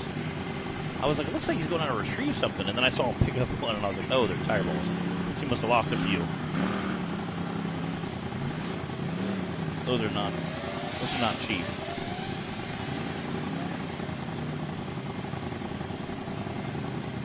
All right, we got David Darnell sitting down there in that Raceline starting gate.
So I heard a big push of air right when he rounded that very last turn going into that little gauntlet, and it looks like his front driver's side tire is flat.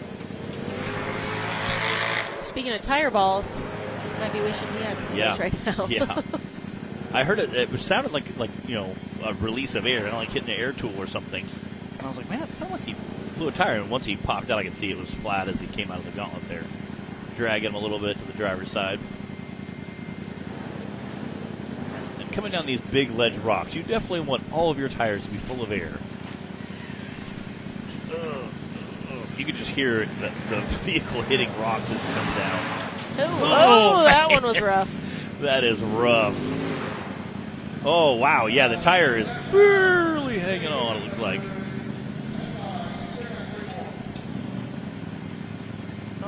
Oh, that doesn't look good. No, that tire is... I don't think it's supposed to be pointing that direction, Matt.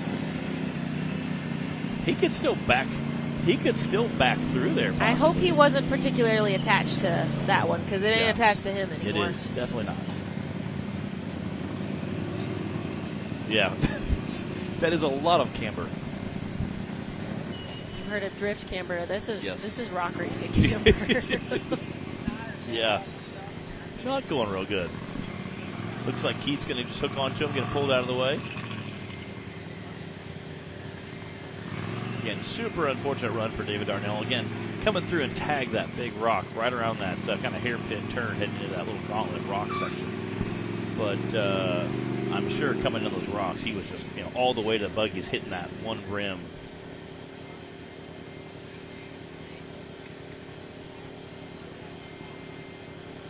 Looks like we've got a handful of racers left here in the UTV stock class, or the UTV Cup class, I mean. Then we'll be taking a quick intermission, and then we'll start round 2 for the day once we're done with this. Let's go ahead and take a look at our top 10 and see how things are standing right now. We got Dylan Dowler coming in first, Dustin Medley coming in second, Clay Kaysen coming in third, Casey Howe in fourth, Matt Merrick wrapping out our top 5. And that's Ethan Hunt running for Casey Howell. We got to try and keep the names straight today. They're switching it up on us. And then we've got Braden Upchurch in 6th place, and that's not actually Ethan Hunt. That's Wade Good in 7th place. Madison King in 8th, Jesse Phillips 9th, and Dan Carter finishing out the top 10 for us. That's right. We have several stunt drivers today. Our last race, we had a handful of stunt drivers as well. They're just making sure we're paying attention. Yeah. We had like 3 in the voucher class. It's like these leaderboards are important, but they really don't matter because all the names change around right now. That's right. We don't need Sudoku to keep our memory sharp. We just got to try and remember who's driving when. Shout out to Keith, the tool man. You see there driving in his recovery vehicle with that beautiful American flag on the back. Keith is a huge part of our recovery crew here for all of our races, so we want to give a big thank you to him and to all of our recovery staff and volunteers for helping us keep things moving smoothly, help keep our drivers safe out here on the course, and being quick to get to anybody when some assistance is needed. Definitely appreciate that. We wouldn't be able to do these races without them.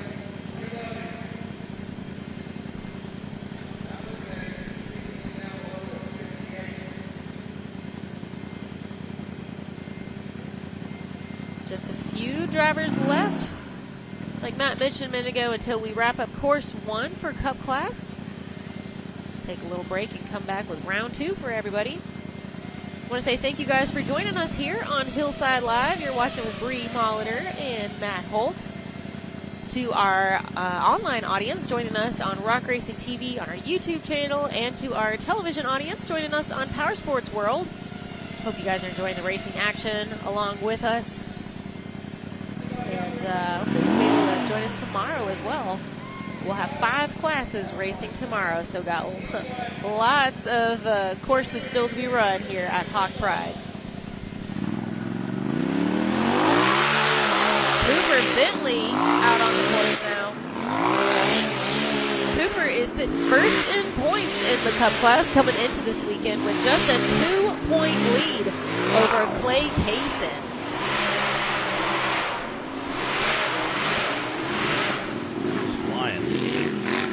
Cooper had a 4th place finish at our last race at Pretty Place. We also see him racing in the bouncer class tomorrow.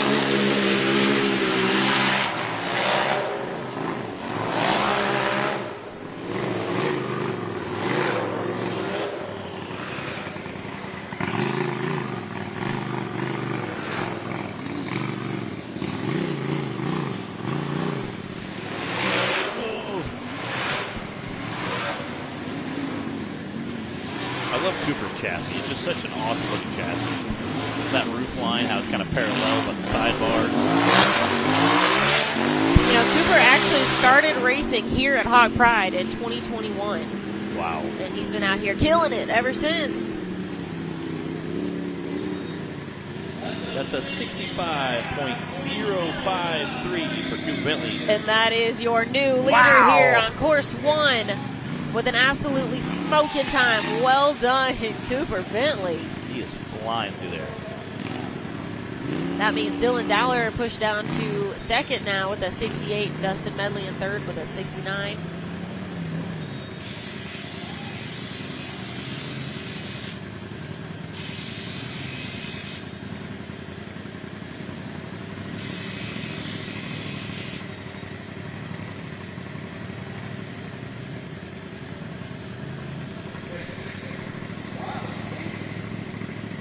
And we've got Riley Peak sitting in that Raceline starting gate. Riley raced with us at Pretty Place a few weeks ago as well.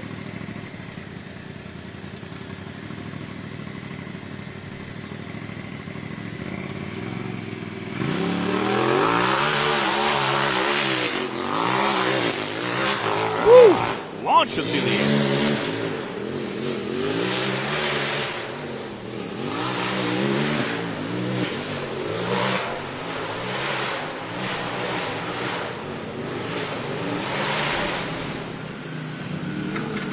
Check it up a little bit for that last one jump.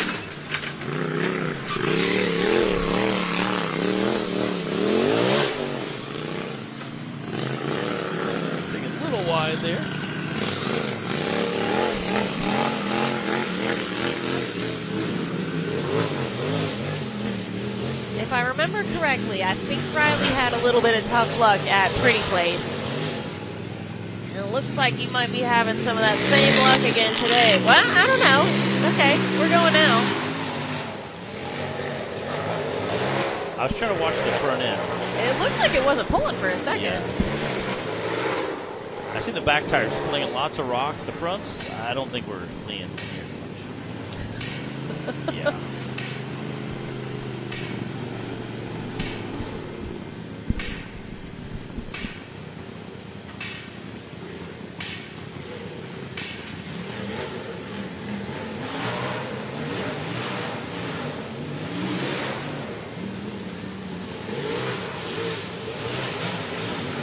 And it does sound like it's making a little bit of noise, but again, we have a lot of vehicles out here that make noise that are perfectly okay. Yeah. That's just kind of part of owning any sort of two chassis vehicle. Yeah. His front end is definitely not forward. You can tell when he made that last turn. But he made it through the finish line. That's what counts. With a 101.505 for Riley P.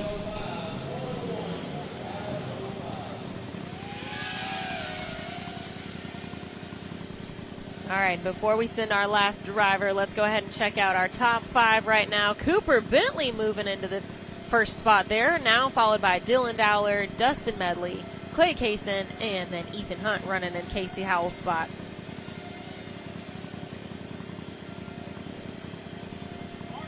Sounds like we've got 2 more drivers to go before we wrap things up on course 1.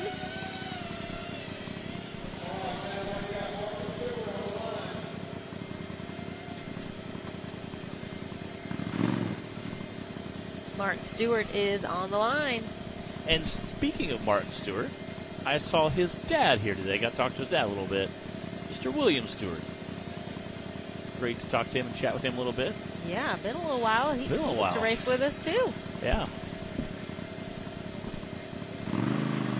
Well, the last time they raced with us was out of King Hammer Shootout, where they took some National Rock Racing Association bouncers and pinned them against Ultra 4 cars. Naturally, we always won, you know. Naturally.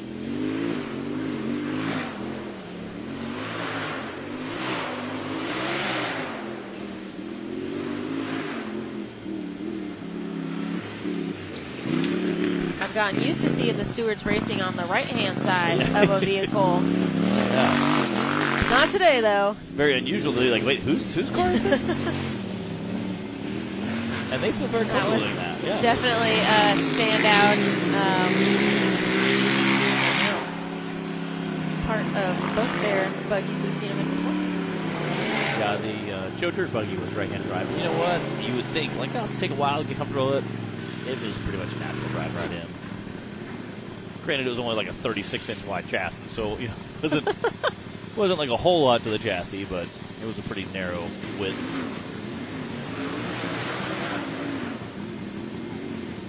This buggy is really low to the ground, too, so is. you could definitely tell that when he came making his way down at Maverick. A little bit of a rough ride there.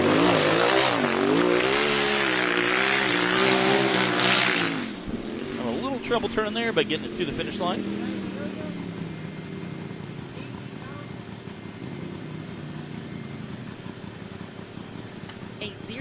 .752 for Martin Stewart.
All right, we got DC Thompson sitting on that race line. So again, I know he showed up late. They were like paging, like, he's here. All right.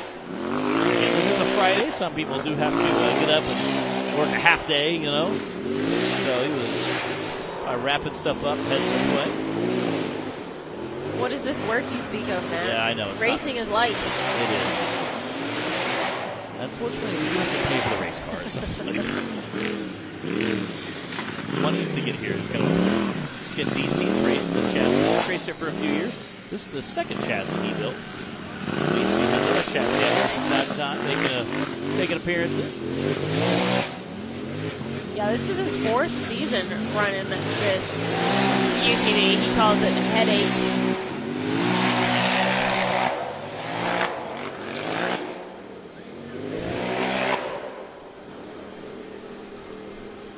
Uh-oh.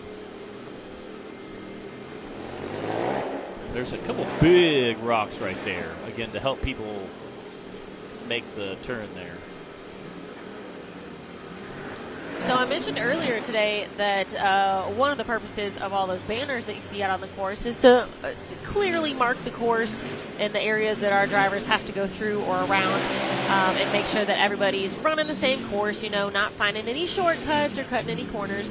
Another thing that they're out there for is to mark the areas where drivers need to check up for safety. Like Matt mentioned, there's huge boulders at the top of the hill, and that's where that line of banners is. So if it's an area where they need to be aware and be checking up because of safety's sake, that's another reason that we use those banners. That's a 91.186 from Mr. DC Thompson.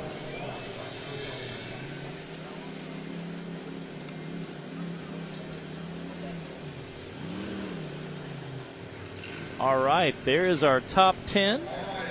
The National Rock Race. Again, this is our Cup Series. Cooper Bentley coming in first. Again, this is for the first course of today. Dylan Dowler coming in second. Dustin Medley coming in third. Clay Kaysen coming in fourth. And Casey Howell coming in fifth. With Ethan Hunt running in Casey Howell's spot. And then we had Matt Myrick in sixth. Braden Upchurch seventh. Martin Stewart moving into the 8th place spot.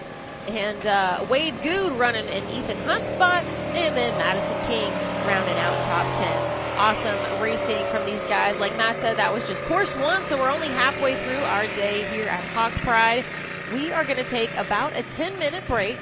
It's going to go by quickly, so don't you guys go too far. Maybe go grab yourself a little snack. Maybe check in at work if you're supposed to be, you know, doing a little something right now. Send an email. I'm still here. And we are going to stay on this same feed, so you guys can just come back and look for us. In about 10 minutes, we'll be back for round 2. See you then.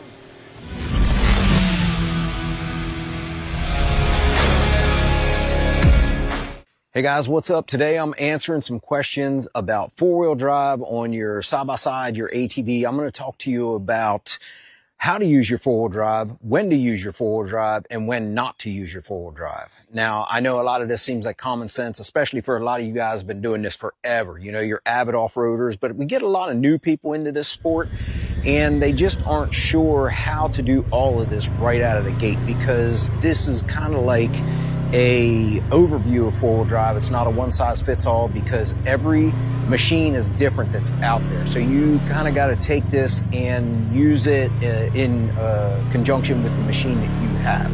You might have a machine that doesn't have diff lock, it doesn't have turf mode, but the machine I'm going to be covering here today and covering the four-wheel drive with is the 2025 RMAX 4 1000, and this is a new vehicle that Yamaha just came out with. As a matter of fact, this year for the first time ever, Yamaha has introduced turf mode. Now, I know a lot of you diehard Yamaha guys have been screaming about turf mode for years. It is really nice to have, and for those of you that aren't familiar with turf mode, it's a mode where you can actually take your rear end, both your drive wheels, and turn it into one drive wheel. So you can take, it's typically the right-hand side that engages whenever you're in turf mode. And what that does is keep the left side from engaging. So when you go to make a tight turn, you don't get both tires biting and really tearing everything up. And if you're working on grass, or you're on some very sensitive terrain, or you just don't want to tear the terrain up, the turf mode is great.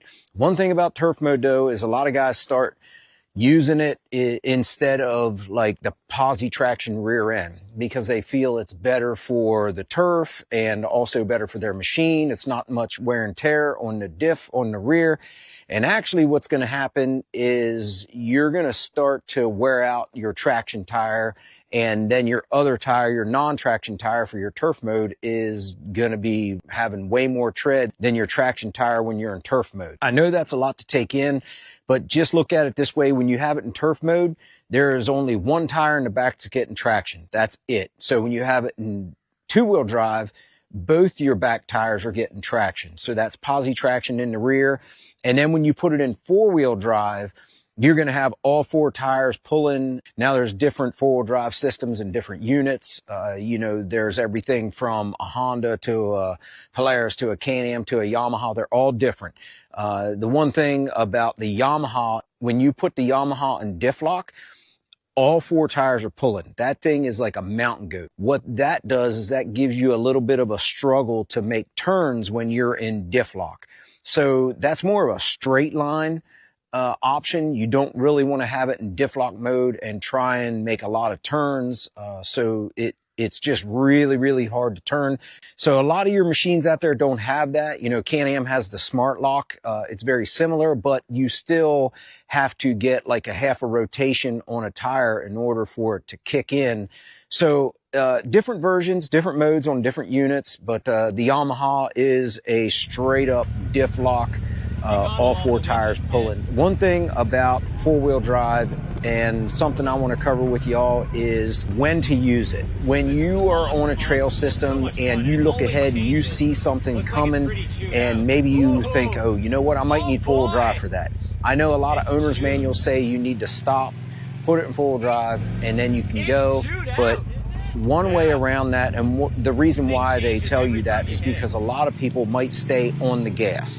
Or if you're in a mud hole and you're just hammered down and you're two-wheel drive, you're stuck, and then you throw it in four-wheel drive, a lot of four-wheel drive systems won't engage, but if they do, man, you're going to shock the drive line and you can blow some stuff apart. And that's one of the reasons why a lot of manufacturers tell you, just stop, put it in four-wheel drive, because there's a lot of inexperienced people out there and they don't realize that once you're in it, you can't throw it in four-wheel drive. So let's say you're going up a really steep hill and you realize halfway up that hill you should have put it in four-wheel drive. Now, unfortunately, you're going to have to stop and you're going to put it in four-wheel drive. When you're climbing a really steep hill, you can put it in four-wheel drive low and you can just crawl right up that thing. And I know a lot of people, they think that speed is the answer when they're climbing hills. And I can tell you right now, the internet and social media is full of videos where guys just basically whiskey throttle and hammer down, and they're just trying to climb this hill. There's a certain point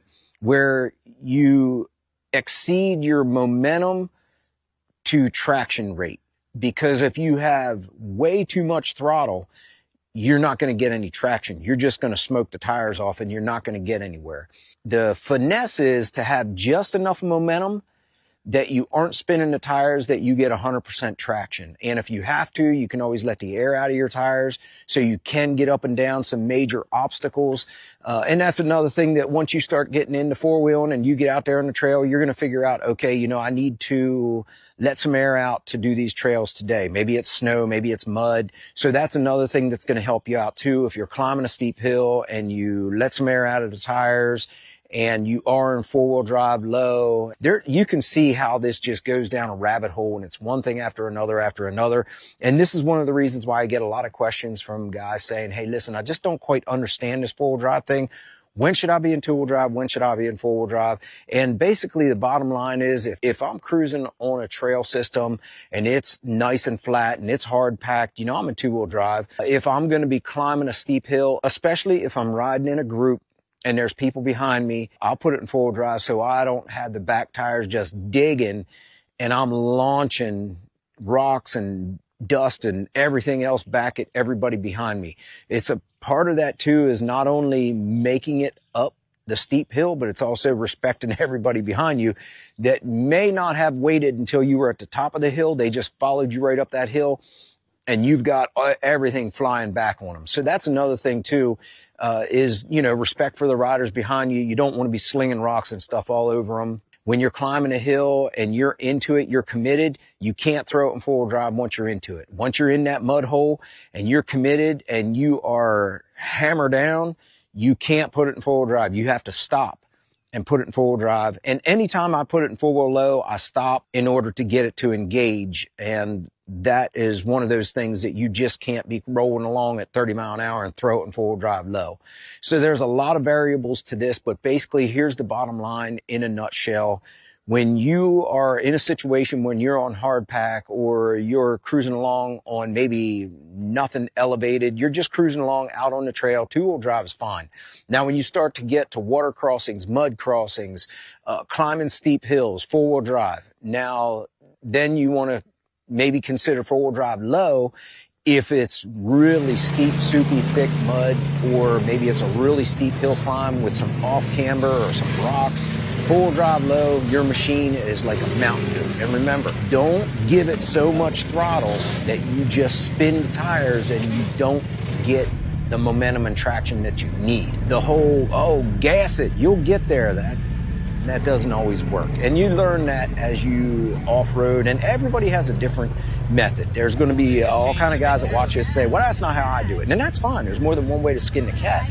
But I just like to get to the top of the hill without busting all my stuff up or rolling back down over. So for me, traction is key. I like to know that that machine's going to get to the top. And for me, low and slow is the key. I like to keep it in low four-wheel drive and just creepy crawl my way up that hill or mountain or whatever it is. And I let the machine do the work. It's amazing how well these machines work if you just let them do their thing. But whenever you're gassing it so hard that they can't do their thing, nothing good is going to come out of that.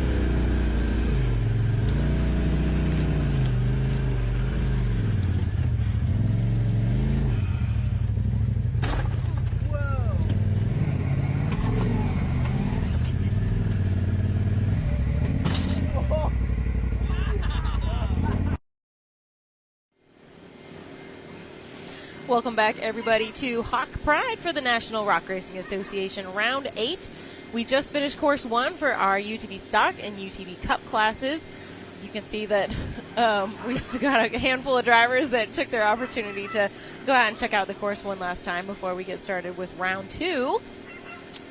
We gave you guys our rundowns from both class. I've got top 5 here in front of me for UTV Stock, so I can go ahead and tell you guys our top 5 from Course 1. Robert Trainer had the fastest time with a 70.4, followed very closely by Brandon Davis with a 70.5.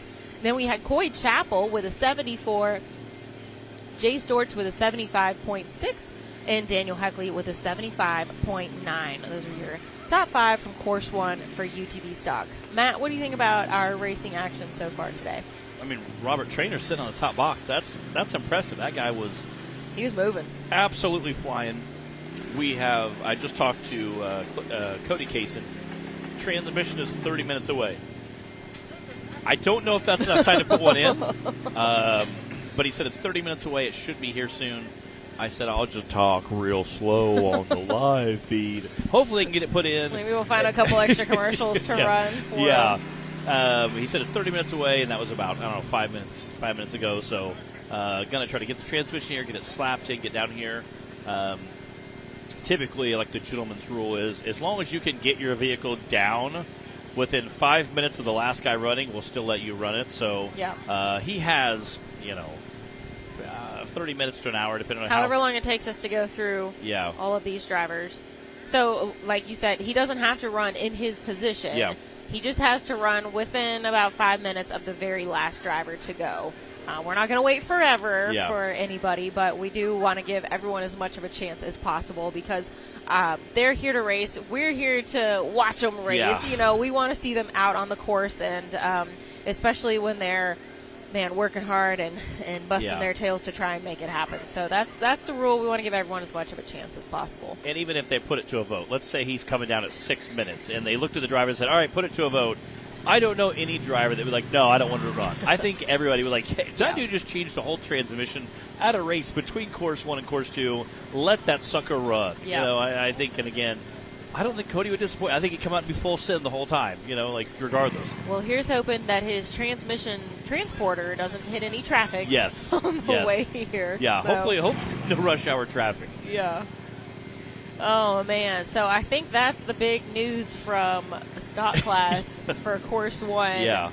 We did have a couple DNFs, but really it was just Cody with the transmission, and then Ashley Callahan, but she did finish the course. She just got a little lost out there and missed one of the ramps, one of the, we'll say, kind of check-ins where she needed to go through the banners. So all in all, so far today, we've been having some really smooth racing. Everything's been, they're keeping it moving out there. Pretty light on recovery, so we always appreciate that. I know our recovery crew appreciates that too. I know you guys at home probably appreciate that because we're here to keep the action going. Keep the action moving. Yep, that's what we all want to see. Yeah, and a bummer for Ashley too, seeing her come out and race and have so much fun. And really, essentially completed the course, just on sidestep one little hill that was nothing she wouldn't have done anyway. She got that seat time under her belt. She got that the race seat time, not just any seat time, but and anytime you can get that just builds your confidence. Build your experience, and then those are all good things, especially, hopefully she'll be coming out and racing with us more frequently. Yeah, I think so. And again, like I said, I get to see them at Fall Crawl every year. We do an event in Harlan, Kentucky where we go down and just do a bunch of wheeling over the weekend. They come out. We have a blast, and it's just a really good time. So I know they're no stranger to doing off-road things, but it's great to see them being back in the swing and see Ashley racing now. I'm sure it's a lot of fun, and I'm sure they definitely enjoy coming out and just being part of the off-road family like you talked about earlier. Coming out and enjoy that time around the campfire and doing some meals together, seeing some birthday songs, Yeah. Yeah, well, Matt is mentioning we celebrated several birthdays at our last event at Pretty Place.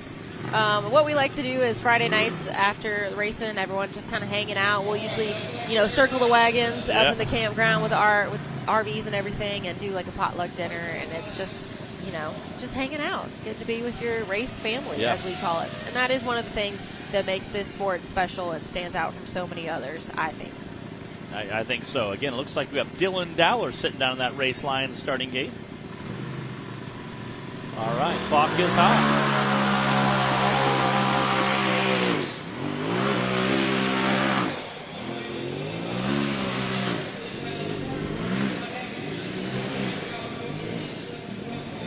Dylan is our featured driver on this Friday. You might have noticed we were repping some Dowler Motorsports shirts today.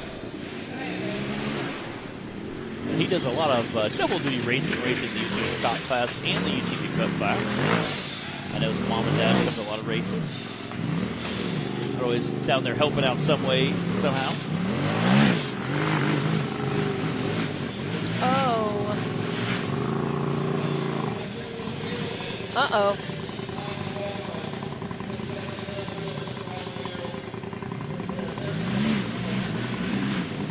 So oh man. Man, that stinks. We've definitely got some breakage going on. Definitely trying to get out of that gauntlet. And this stock class, the rest of the course is not super difficult if he can get out of here.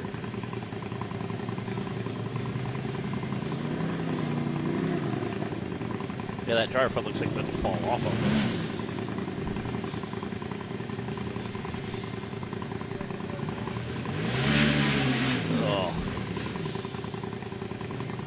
Doing what he can with two-wheel drive right now to try and get out of this ravine.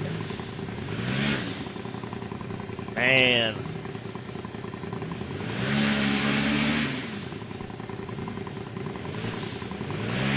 Again, Dylan is sitting very well in the points right now. So this is killing him to be in there, not being able to make some quick time. Yeah, Dylan came into the weekend in that fifth place spot overall for the season so far in our stock class.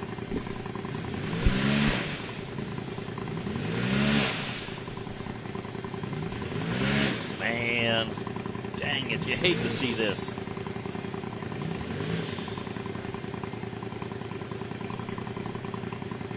Got Martin Stewart there trying to help him out a little bit.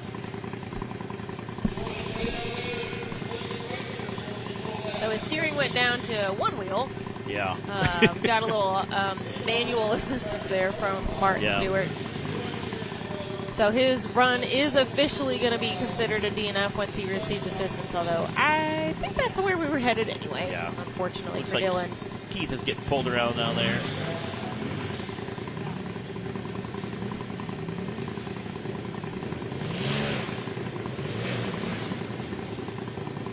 It looks like he broke a tie rod that front driver's side.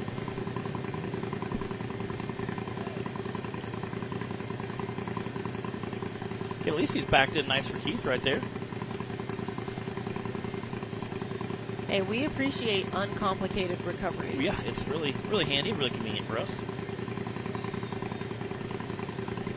Oh, man, we do hate seeing that for Dylan, though, especially since he was top 5 for the season coming into the weekend. But he's still got Cup class. Dylan is 3rd in Cup class coming into this weekend.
All right, folks, looks like we just about got Dylan recovered off the course. Once again, a big thank you to Keith and all of our recovery workers for their assistance. And we've got Ashley Callahan on the line. She is back for round 2. I'm going to bet you she studied up on those course maps pretty closely for this one after unfortunately missing an obstacle on course 1, getting a DNF. But you know what? She got that race seat time. She got that experience. And now she's back for course 2. She is running for Dan Carter's points in the stock class right now.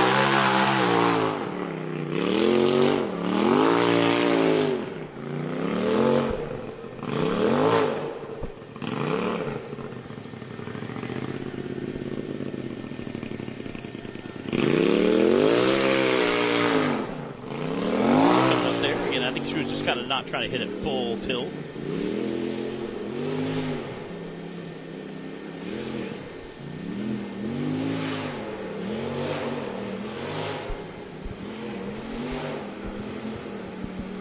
Just enjoying getting some seat time in there. Again, this is Ashley's first time racing the UTV class, so having fun with it, just out there having a good time. Able to complete course 1, kind of. She just bypassed one of the ramps. She freestyled it. Yes, freestyled That's course what 1. she Yes, did. I concur. I like that one.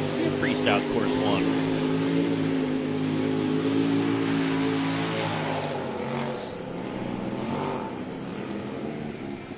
I like that freestyle course 1. We've had some racers have some really fast times before freestyling a course. Yeah. Which is why the banners are there. You might get some some style points for freestyling, but you won't be getting any points added to your racing profile. Let's just say that. Actually doing a great job out there with a nice smooth run. Back into the gauntlet.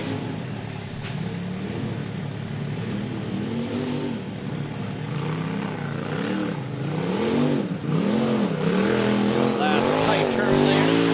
Before she heads to the finish line. Nicely done. That was a 119.776 for Ashley Callahan.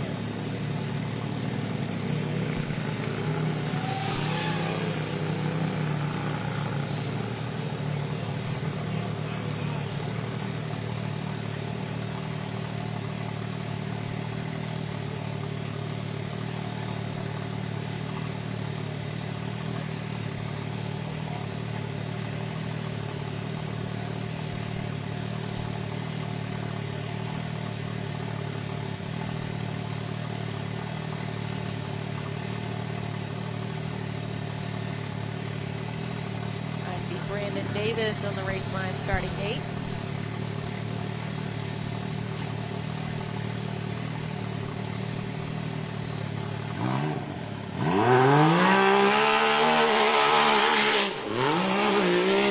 That Can-Am to Can.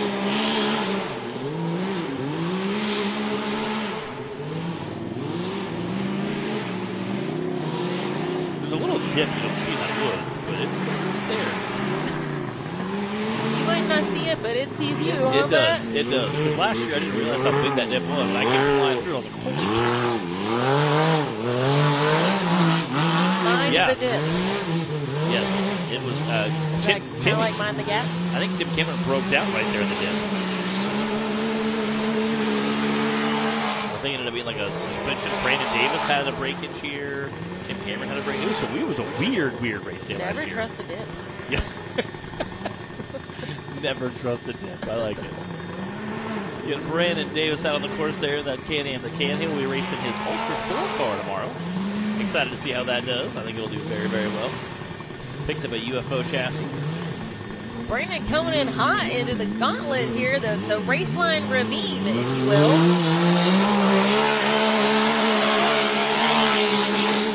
That's going to be a quick time.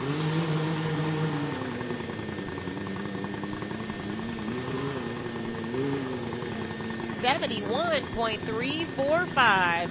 Brandon just set the bar for the rest of our UTV stock class.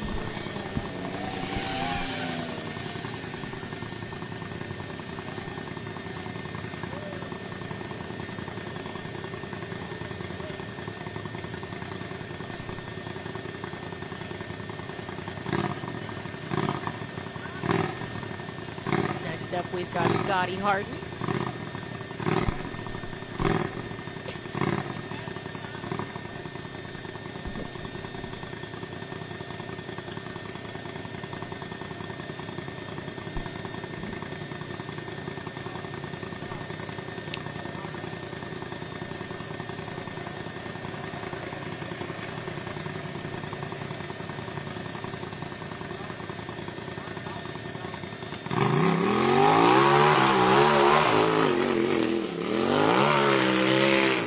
Scotty taking those two big jumps there. Scotty had some quick times at course one. He is definitely a very competitive racer with us.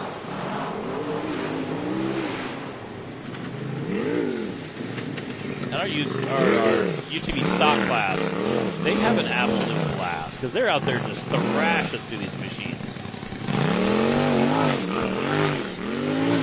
They do way more with these machines than they were ever intended to do. Yeah, I don't know if this is fully what the manufacturers had in mind. Yeah, I don't think this was on their vision board when they were like, hey, what are we going to do with this? We're going to launch it up these concrete ledges.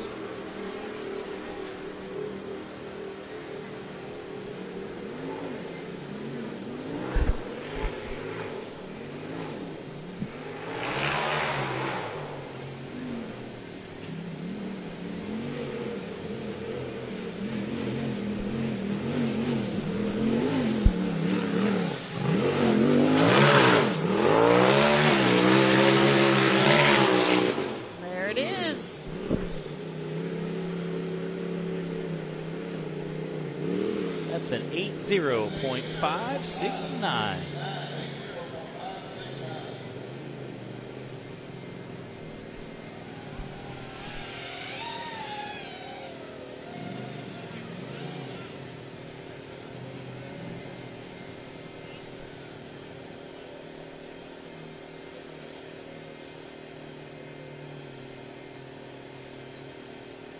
Looks like we're getting some drivers shuffled around down there behind their starting gate.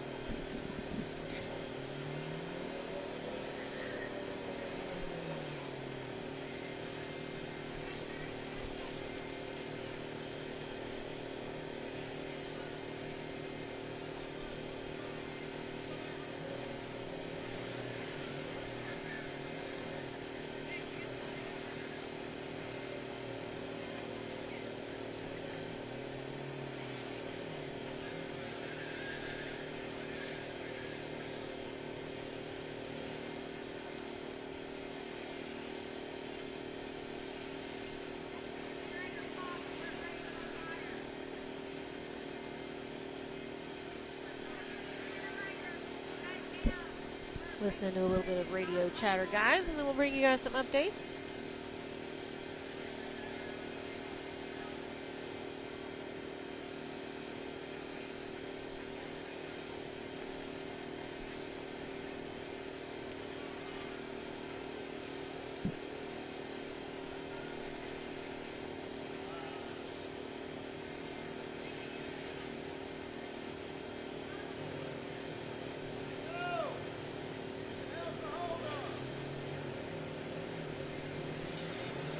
All right, we got Robert Trainer. They're saying we have 3 or 4 things going on at the same time. We got the drone changing batteries. We have Robert Trainer who's leaking coolant, and then we have some people up on the top of the hill heading out to go restart a generator. Wasn't quite clear what to do, but Robert Trainer has a coolant leak out of his UTV, so he's going to pull up, stop for a second, and then take off through that Raceline starting gate, so that way he can make us run as quick as possible. That way his engine doesn't overheat. Again, a little coolant leaking out is not a big thing. Again, just because you have heat, you have expansion, not the end of the world. But you don't want a lot of it to leak out. That's really bad. And again, Robert had the fastest time on course 1, so he definitely wants to lay down a fast time here. Right now, the time to beat is a 71 from Brandon Davis. And he was flying, too.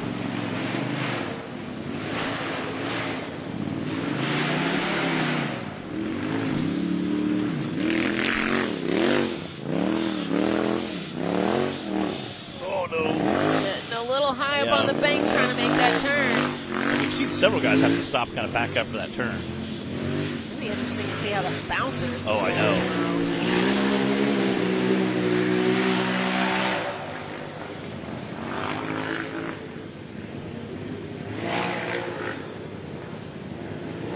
Those big rocks there.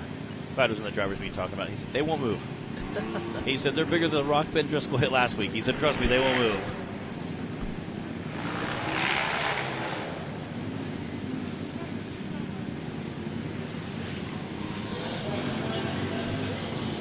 Robert's moving. He's going to have a great run, even with that little bit of a backup that he had coming into the creek bed. Let's check that time. 74.904. Not enough to move Brandon Davis off that top spot right now, but still a great run. That is second place currently here on course 2 for the Super Grip UTV stock class. Looks like we've got Jay Stortz on the line now. Again, Jay Stortz, we got racing with us tomorrow with his new bouncer, Fortitude. You're going to have to practice him a few times, so don't say Ford plate. We can take a look at our top 5 right now. Brandon Davis hanging on to that top spot, followed now by Robert Trainer. Then we've got Scotty Hart, Dan Carter, and Dylan Dowler. Unfortunately, Dylan was a DNF. But we've only had 5 drivers go so far. So, Dylan, you get to see yourself up on the board there for a minute. Currently in 5th place. But number 1 in our hearts, because he is our featured driver Friday. That's right. Again, his iconic orange rig is pretty easy to point out usually, so.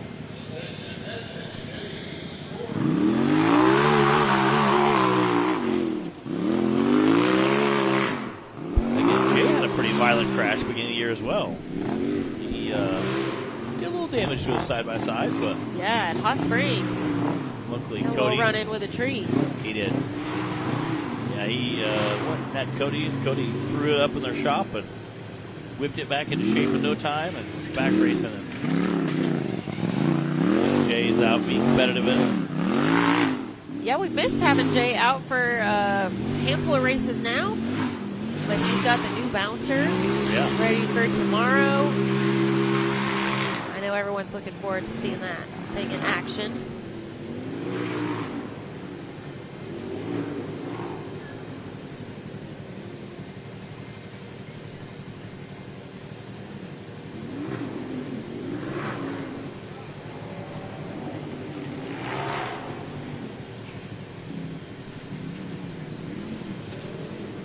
The Raceline ravine.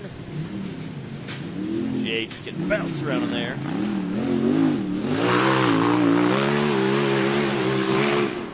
That little rig's actually a great size for his course.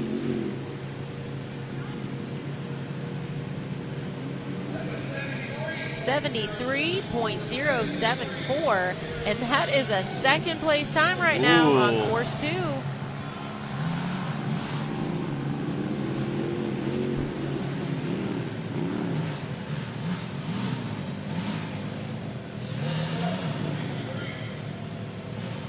Got Brady McCreath on the line.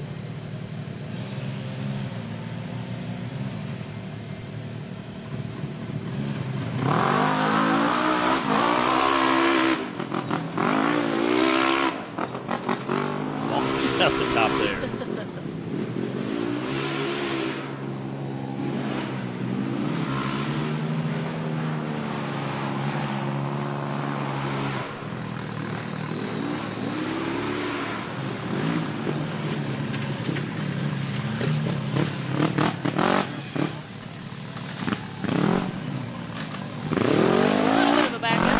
Situated. Cost him too much time.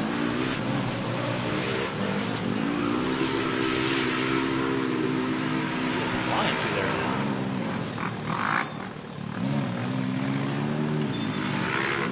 I believe Brady's also our youngest driver in the stock class today. Yeah. He is flying through there.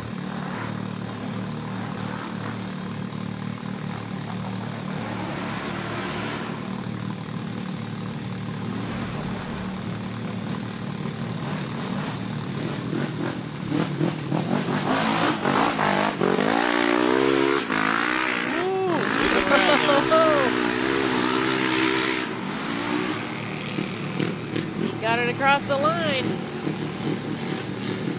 That's a 74.618. Brady McCreath. And that's a third place time right now. He just edged out Robert Trainer with a 74.9 and Brady with that 74.6 now.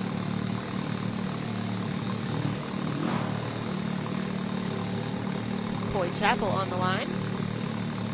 That sweet looking teal wrap. He's been absolutely just hammering it this season. Just doing a great job.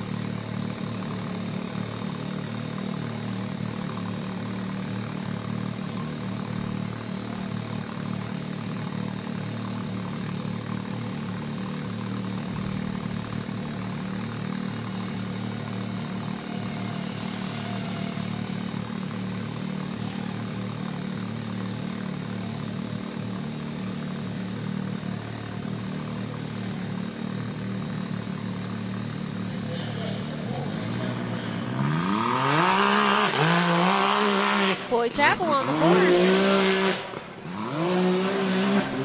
Coy coming into the week in third in points with 549.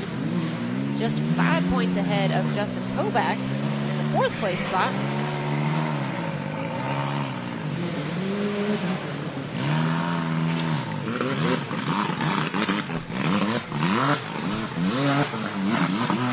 I love this roll cage. It's just so clean. That beautiful gold color, just looks so sharp.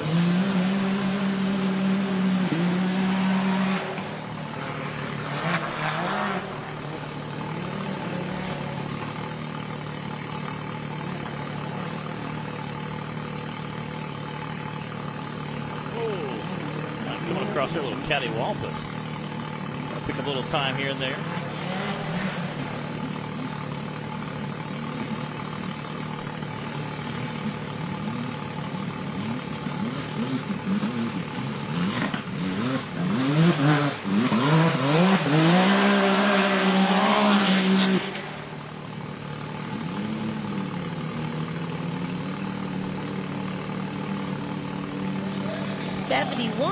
.507 for Coy Chapel. That is second place right now, right behind Brandon Davis. Brandon had a 71.3, and Coy now with a 71.5. Wow.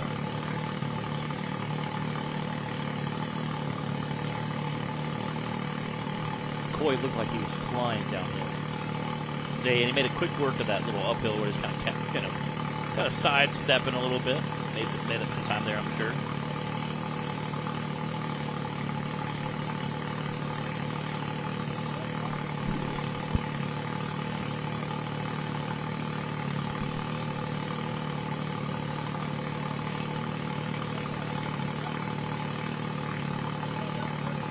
Got Bert Sebi sitting down there in that race line starting gate.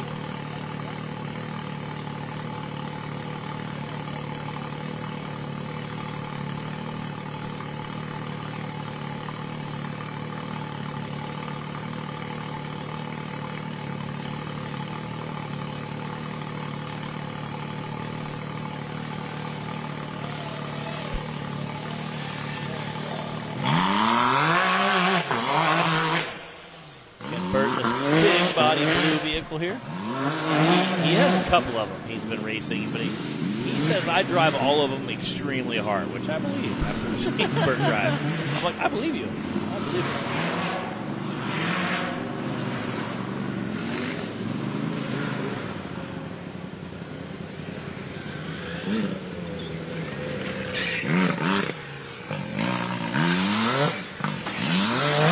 It's a tight turn to make in that rig, but he handled it well. Yeah, that's kind of a rough turn there, especially coming back around.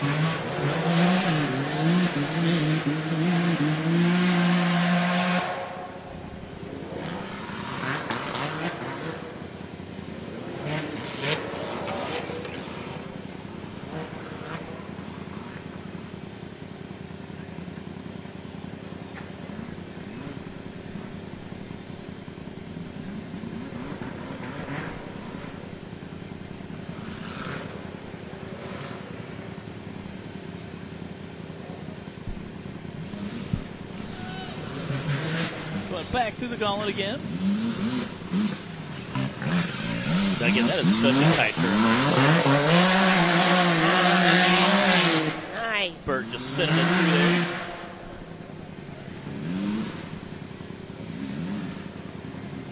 That's an 82.393 for Mr. Bert Sebi. And Bert finished in the day with two very nice, smooth runs. Well done.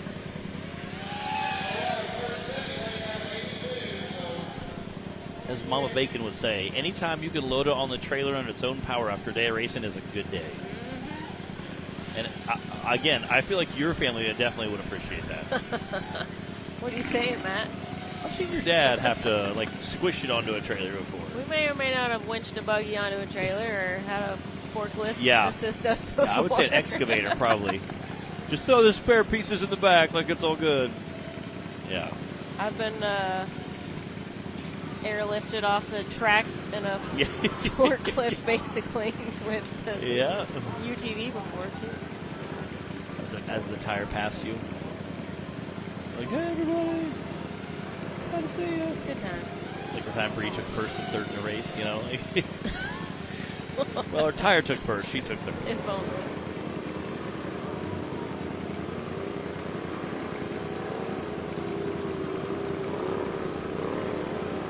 Looks like the direction of the course is clear here. We've got Caden Phillips on the line. Caden joined us for the first time at our last place. Guess he had fun because he's back for more. We had a handful of drivers that were out enjoying racing with us. Yeah, we did. I'm excited to see our lineup for tomorrow. want to be one of these drivers, go to nationalrockracing.com, find all the specifications and requirements for each class on there. That sounded a lot more country than I meant, on there. And you can also find our the 2 events that we have left for the year. The season is winding down. This is round 8 out of 10. Our next race is going to be in Rush Springs Ranch in Missouri, and then finals will be at Wildcat in Kentucky. We also have a bonus event. Yeah. It's not part of our season racing, but it's a separate event called Battle of the Bouncers. That's going to be happening out in Oklahoma, November, I believe. Yeah. Either late October or early actually, you know November. what? I better double check that. I think it's late October. I think it was November last year. I think it is going to be October this year. Either way, it's going to be happening after our season finals here for these guys.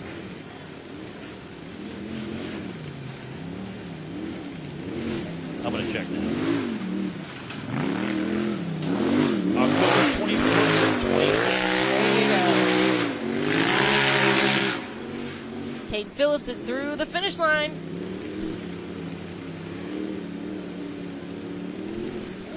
With a 9:0.143.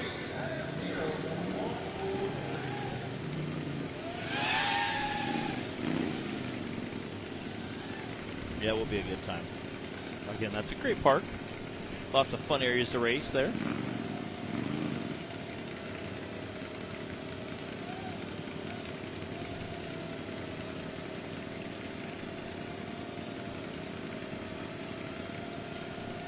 All right, let's go ahead and take a look at our top 10 and see where things are standing at this point in Course 2.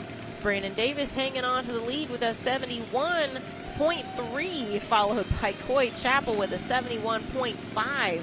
Then we've got Jay Stewart's, Brady McCreath, and Robert Trainer, and that's rounding out the top 5. And Scotty Harden, Bert Savvy, Caden Phillips, Dan Carter, and Dylan Dowler rounding up the top 10. Hey, Dylan made it onto the board again. Dylan's on there.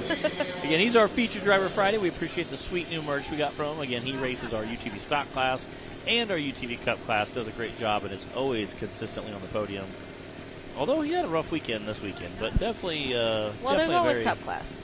Definitely had a great weekend. A few weekends ago, he won first place in both classes, which is very, very good. That is very hard to do. Take home 2 firsts in a UTV class. Daniel Heckley making his way around the course now.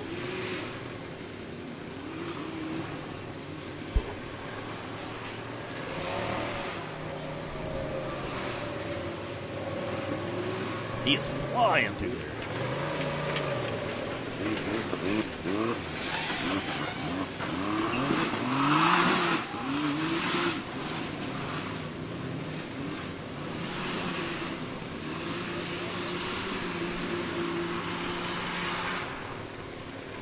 Daniel had a 5th place finish on Course 1 today.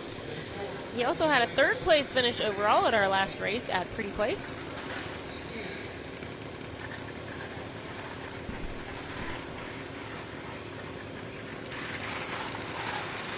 I think it's making some noise. Is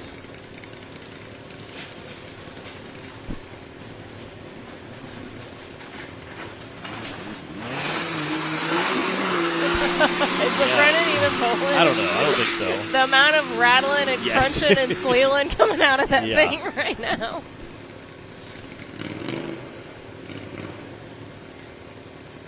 This is 71.754 for Daniel Heckley. Yeah, hellish bent. Or it's just bent. It's bent, just all right. bent. Something's bent. Yeah, it just bent. Yeah. Hella bent. I love it. What is this? It's just hella bent. Yeah. Like, have you seen Daniel drive? I used to say that unfinished business was my favorite buggy, and I talked to Tilla that one time, and he said hella bent is literally the same thing as unfinished business. It's just like unfinished business on steroids. He said, so Hellbent is like it's finished business. Yeah. He said it. So it's a little more monstrous, a little bigger chassis, a little more motor, a little little more gnarly. So I have to say that Elbit may be my favorite chassis.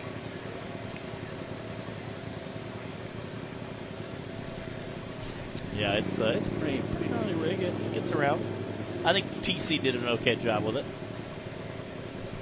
He's built, one or two decent, but he built some alright stuff. Yeah. We're speaking of Tim Cameron. If you guys are new to the sport, new to the series, you're like, what are they talking about? Just take a little trip over to YouTube, put in Tim Cameron, and watch some of those videos on there. This was I was laughing with some fans up there this morning, and they were like, "It's just crazy that he sells the rig to his competitors. Like it's just so fascinating." Justin Hoback out on the course now. Justin coming into the weekend 4th in points overall, only 5 points behind Coy Chapel. Justin also had a 5th place finish at our last race in Pretty Place.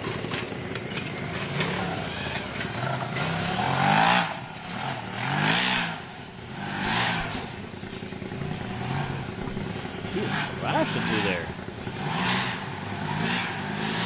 Justin is also a big part of our safety crew and race ops here with the series. You can often find him when he's not racing. He'll be at the starting line doing the starting line safety checks as the drivers pull up. And, is that a tie rod hanging down? The front right definitely is not okay. We got to give his wife Haley a shout out too. They both are a big part of our youth class, and everything from getting the courses lined out and taking the kids through them before their race time on Saturdays, making sure they all know where to go, have their little youth drivers meeting, to getting our drivers list printed up to hand out at drivers meetings, the drivers meeting, and collaborating with our youth drivers to get questionnaires and their forms and everything in as well. So we appreciate the Hobacks and all of their help with the series. Yeah, the list that she does is just a great job. And again, helps keep us track in the booth, as well as everyone else on track out there. A lot of people use the list. I know my dad looks at one, so they're super, super handy. And again, to know where you're running, as well as know how many drivers you have coming up at 2, or how many you have left over till break. It's very convenient. So we'll say we appreciate the administrative assistance. Yes, we do. We really do. It looks like he was able to limp it off the course and get it out of the way of the next competitor, so I think we'll be ready to go. That's a double bummer, because that was my ride out of here tonight. Oh. Yeah. I'm going to be getting Bree's some steps in. She's always getting the exercise. We got our side-by-side down here. I'm going to be bumming a ride.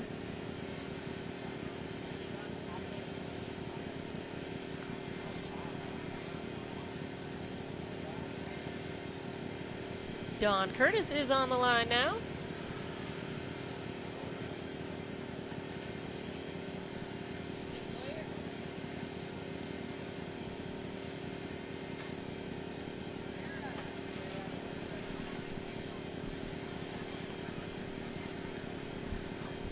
Justin, being one of the guys that helps us make sure we have a course clear, was able to limp himself out of the way.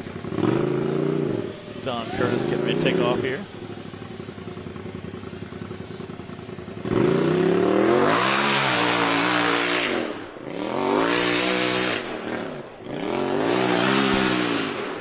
Yeah, you can see a couple guys that launched way off that second jump.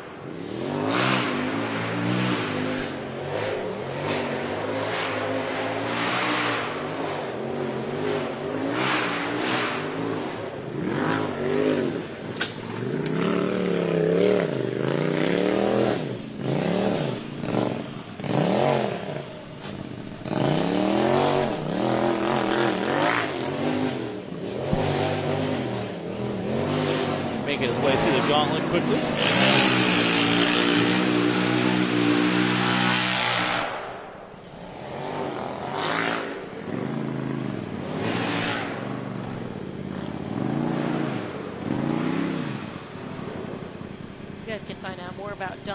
us in his racing program at Curtis Racing on Facebook.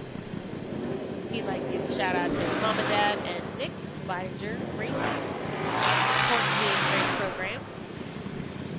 He was flying down that hill. He didn't drive all the way out here from Kansas. Yeah. From where? From Kansas. to putt around the course. Nice. With an 8.0.935 for Don Curtis. All right, guys, we've got just, I believe, one driver left. This Cohen Ellison on the line.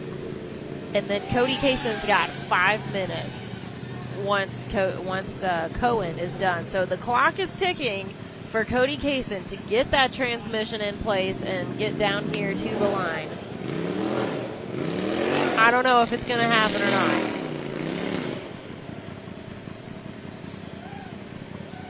Either way, it was majorly ambitious, and we definitely give Cody props for even attempting. So we will see. We'll learn soon in just a few minutes if he's able to pull it off or not. Again, just trying to attempt that is impressive.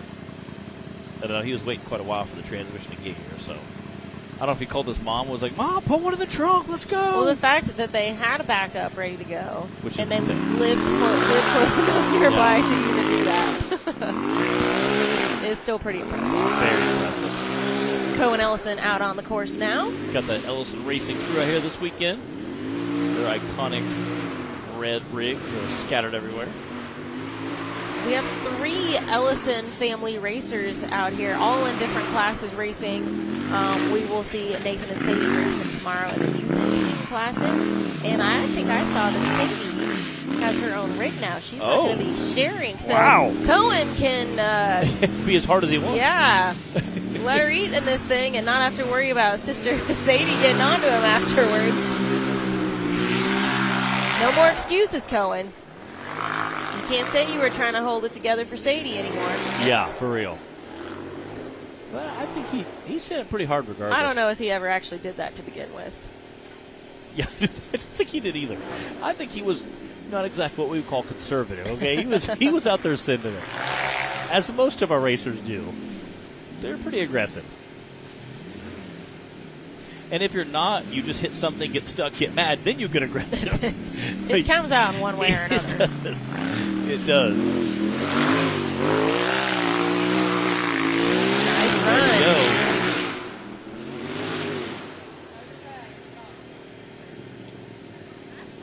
That's an 80.237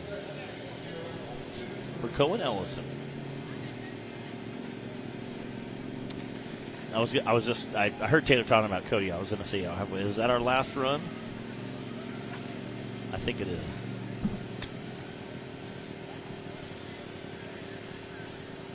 All right. While we figure out Cody's status, I just want to take a look at our top 3 right now. It is, Brandon Davis with a 71.3. Okay. Coy Chappell with a 71.5. Wow. And Daniel Heckley with a 71.7. Holy cow. What the heck? How does that even happen? 3/10 separate. And this isn't even like a 3 guys. super short course. Yeah, that's crazy. It's crazy they can literally come in and just be that stinking close. 0.3, 0.5, and 0.7. Those are our top 3 right now.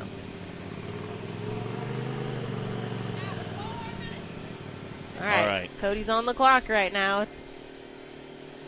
We will find out in just a few minutes if he's going to make it or not. I know I don't race in this class, but if I did get a vote, I would absolutely say 100% let that, if he can get it down before we finish this class, just stick him in somewhere. Again, I don't race the UTV stock class, so that's not my call, but I'm just saying, if he could change the transmission in an afternoon, let him run. We'll jam him somewhere. Again, the course isn't going to change for these 2 guys. We don't take down flags, move them around. So I'm just saying, if I would let him, if they put it to a vote, throw it to a questionnaire, a little poll up in the season driver group. I'm just saying, if that's my choice, let the guys think and run. I think most people would be okay with that, but We got to stick to the rules though and keep it fair for everybody. Otherwise, we'd be our race days would be greatly extended. Yeah. Every single time, I think we would have somebody working up. I just need one more hour. Yeah, for real.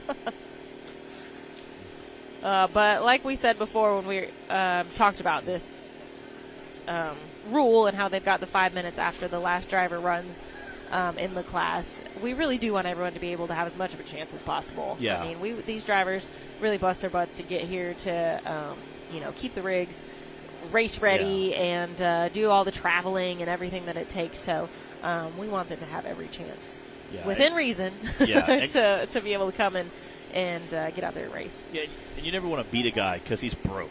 Like, it's like watching two boxers box. If one guy's sick and he's already not feeling good, it's like that's not really like fair to me. And I wouldn't actually, even if you do win, you don't necessarily feel like you really accomplished something. I would want to feel more as if I beat him at his very, very best, rather than, well, he's not feeling really great, or So to me, I'd much rather see him come out full tilt and me beat him straight up versus, well, he had a bad transmission or broken axle or something like that. It's kind of a bummer. I've seen Bubba jump in to help Timmy before and be like, no, and Timmy's like, well, we broke, it's fine. And we were at Rush one year, Rush Offroad Park, in 2017, and Bubba's like, no, we're going to fix it. And they did. They welded it back together. Timmy got points. At the end of the season, Timmy beat Bubba by like 7 points or 8 points or something like that, and he got like 31 points just for completing that course. So again, right, which he wouldn't have done. Which he wouldn't have done unless Bubba was like, no, we're going to do this. So I mean, Bubba took second place for the season because of that. And again, just to see that kind of camaraderie between racers is so classy, and I never forgot that. Just I'm like, he was willing to risk the entire championship just to help out his fellow competitor.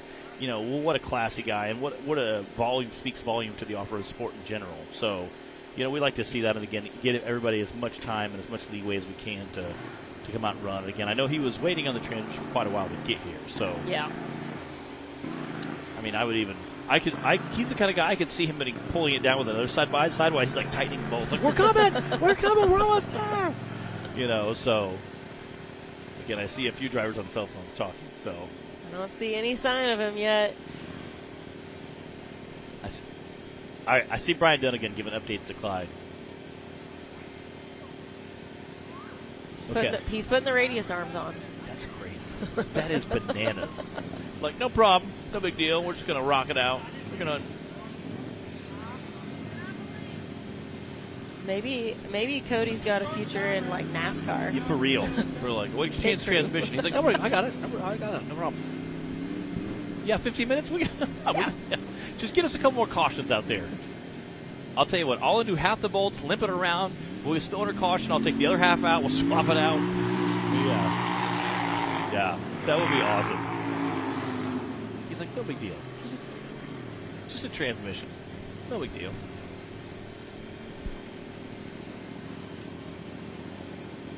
That they just thought, hey, let's just change the transmission. No big deal. We got this. Like, hey.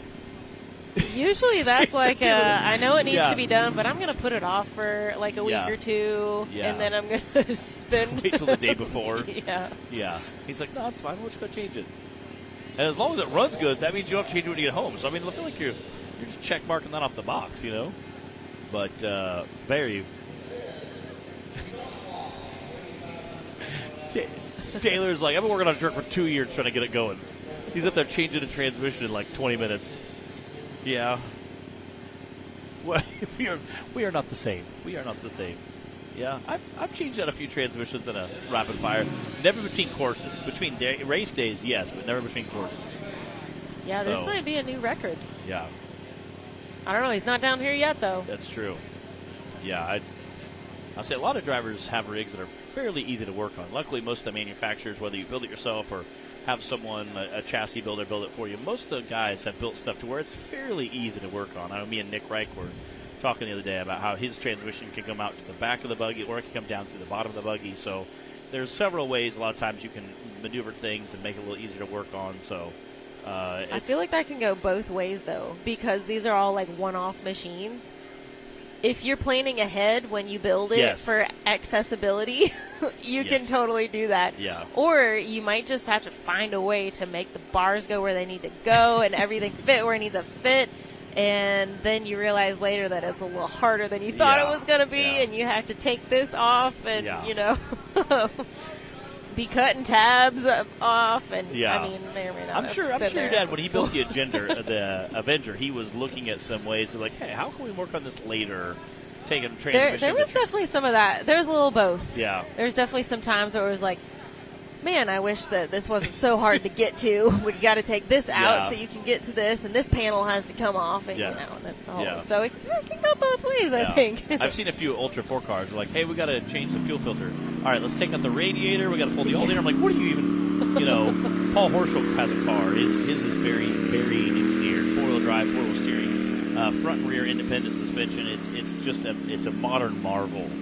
But they were at Montana one year for an Ultra 4 race, and they had to change something, and they had to take the whole back half of the car apart. Oh, no. And I'm like, what's going on? They're like, yeah, we had to change, and it was like something simple. And I remember Yeah. thinking, like, the whole back half of the entire car was apart. Again, there's parts I'm like, I don't even know what that part is. Where did that even come from? Like, you know, it was just very, very crazy to see. So the fact he's up there like, yeah, we're gonna knock out this transmission in like 20 minutes, no big deal. I don't So- know. Do we have an update, Taylor? Uh-oh. Oh, no, No. he didn't make it. He's not ready yet, and not close enough to being ready for Yeah. us to continue to wait for him. Dang. So, man, heck of a try from Yeah. Cody Kaysen. If you missed it, if you're just joining us, Cody broke a transmission on course 1, had another one brought, I guess from home, Yeah. somewhere near enough by, and has been frantically trying to get it in place again in time to make his run here on course 2, but wasn't able to get it Yeah. done. We hate to see that. That was going to be pretty cool if he was That able would to have pull been that awesome. off. Yeah. But we are going to go ahead, and that wraps up course 1 for our Super Grip UTV stock class, and we'll go ahead and do a top 5 real quick before we move on. Top 5 for stock. I already talked about our top 3 because those times were crazy. Brandon Davis with a 71.3, and then Coy Chappell with a 71.5, and Daniel Heckley with a 71.7.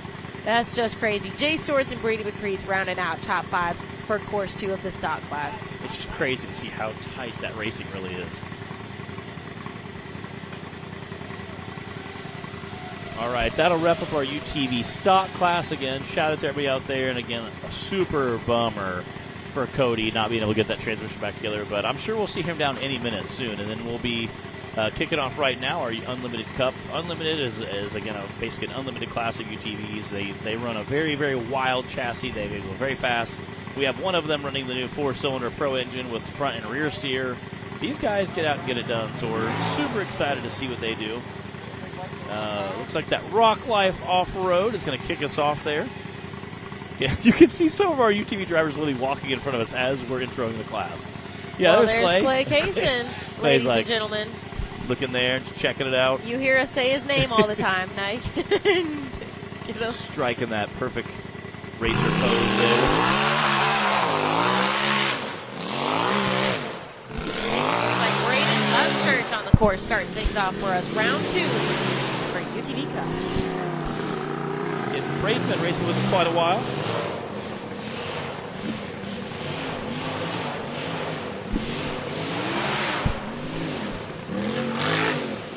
Nice smooth run going. At Out the Top podcast. That Rock Life Off-Road crew.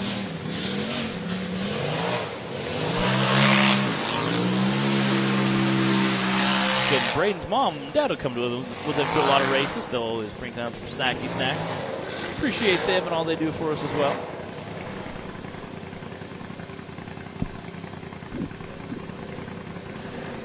Okay, this is going to be a little bit of a drop in. They're going to the far left side this time instead of going down the Maverick.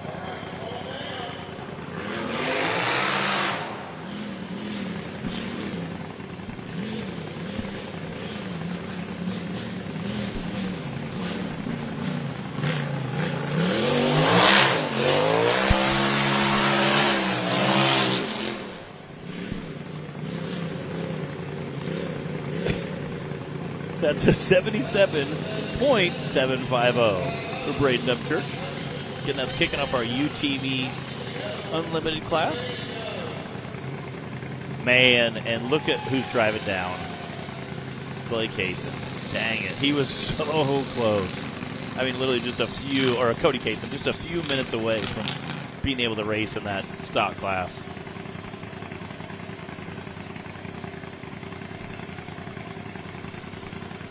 Man, that's such a bummer.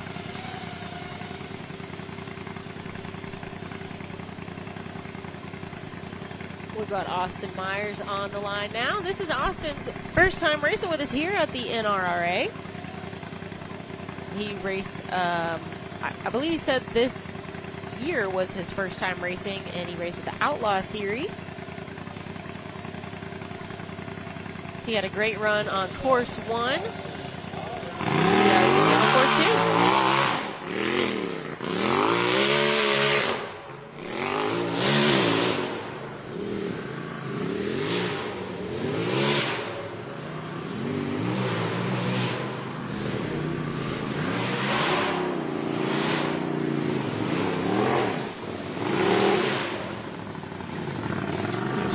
Right over that second jump.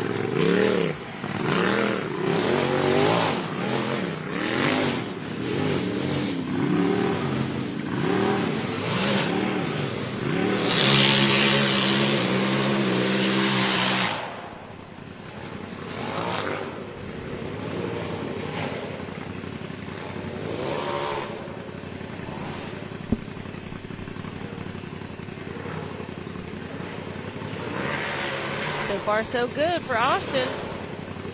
Just flying across that straightaway. Oh!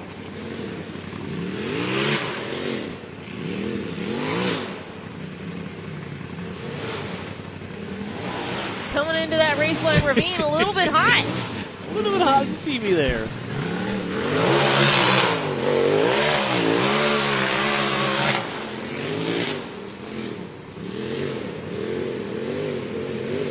Wild with it.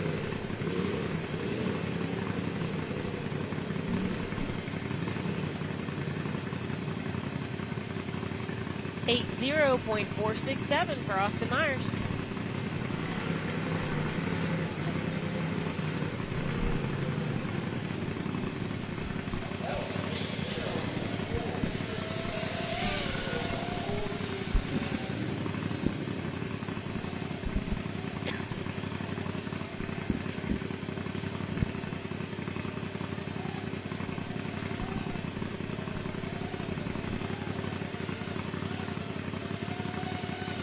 Got Madison King sitting in the race line starting gate. Our dad sent about halfway through the course with his headset on.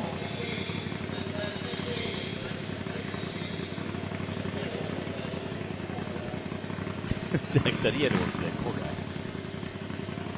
Yeah, shout out to all our viewers out there at work watching us in the live feed. Appreciate everybody tuning in. And to our audience watching on Power Sports World TV. We hope all of you guys are enjoying the racing action and are making plans to join us again tomorrow. Tomorrow we've got 5 classes that'll be racing here at HawkPride Offroad Park in Tuscumbia, Alabama.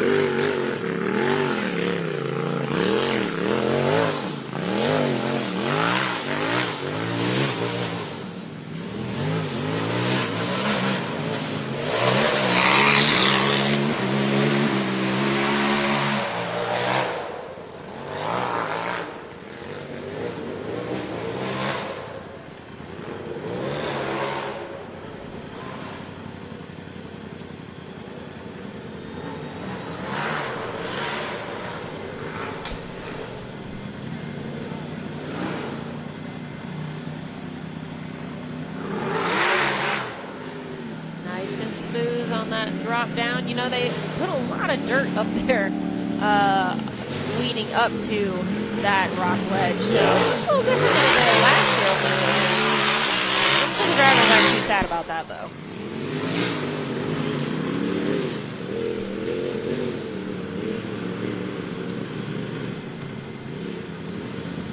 Ooh, 75.761. That is your new leader. Madison just barely squeaking out Braden Upchurch.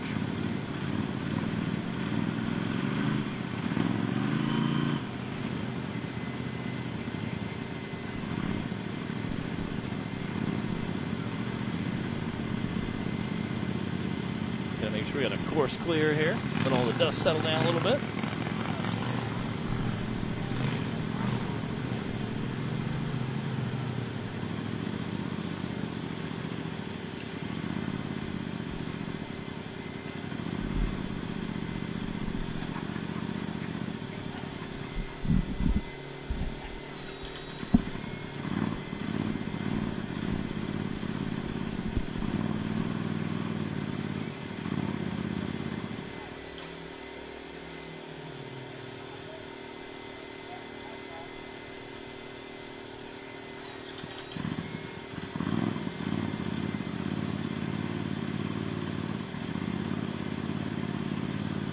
Yeah,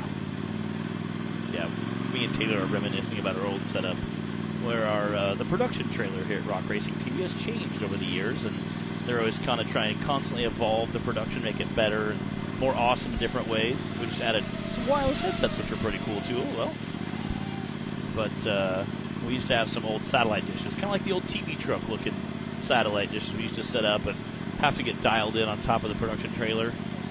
And yeah, we don't miss those at all. I felt like the only time I had to set them up, which was pretty much every race, it was like 1,000 degrees up there.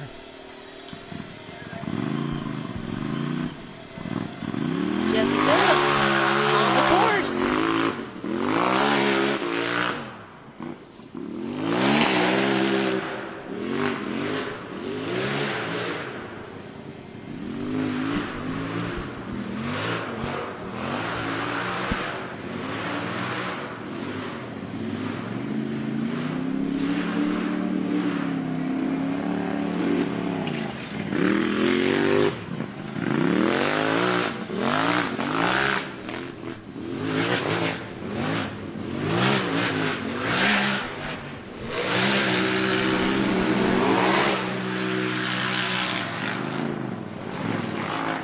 Fun fact that a lot of people might not know about Jesse, he used to be a golfer.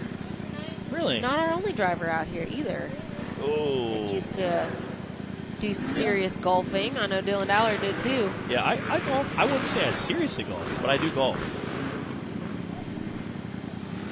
So everybody was into golfing, and then they realized they needed more excitement and turned to racing instead. I like golfing. Golfing's fun, but we don't take it seriously. That's the difference. We go out, we have fun, we go home. You like top golf golfing? Basically. Ripping through that big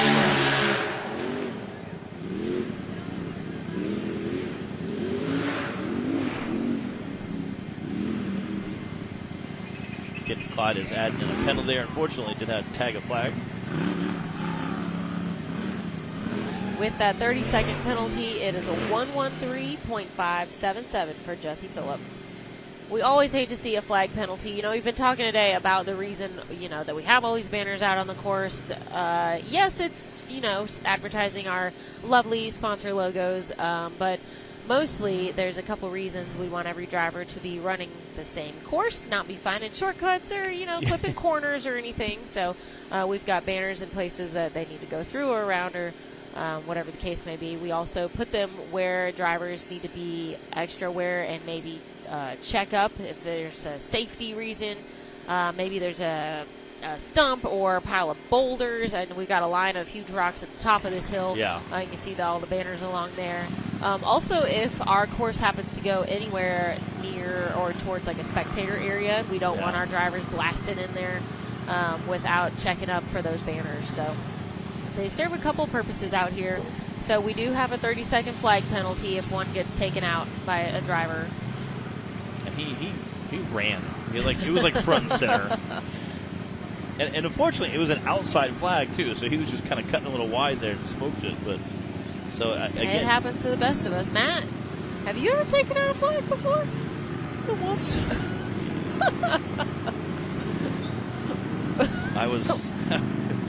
I'm saying it was accidental.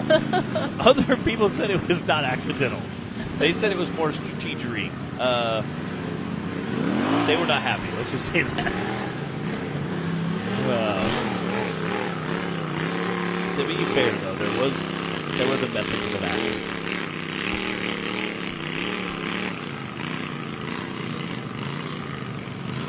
So we've got Cooper Bentley sitting on the line. We are replacing that flag that we've been talking about that got taken out at the top of the hill. So once we get that replaced, we will be sending Cooper. Luckily, the sun has gone behind the clouds right now. And it got nice and breeze going. It's actually pretty heavy.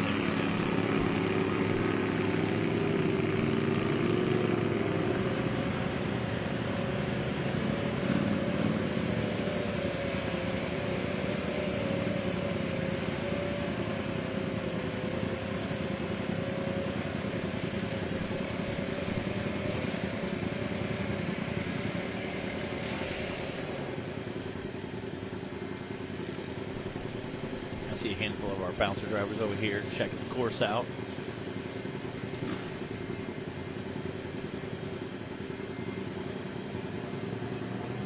And we're at HawkPride this weekend. They have a great park. They have a little shower house up there. They have cabins you can rent. And the park is a absolute blast to go out and do some wheeling on. And it's really close. The closest town is a pretty good sized town. I always judge like how big their Walmart is. You know, they got a good sized Walmart. They got a Rural King. I seen a Lowe's, so they have a pretty good sized town here. Yeah, they got a Chick-fil-A. How much, you got a Chick-fil-A. What more do you need? That's life, right? Yeah, if you guys find yourself in the Tuscumbia, Muscle Shoals area of Alabama, want to do some wheeling, you come check out HawkPride and hit the trails here. See what you think.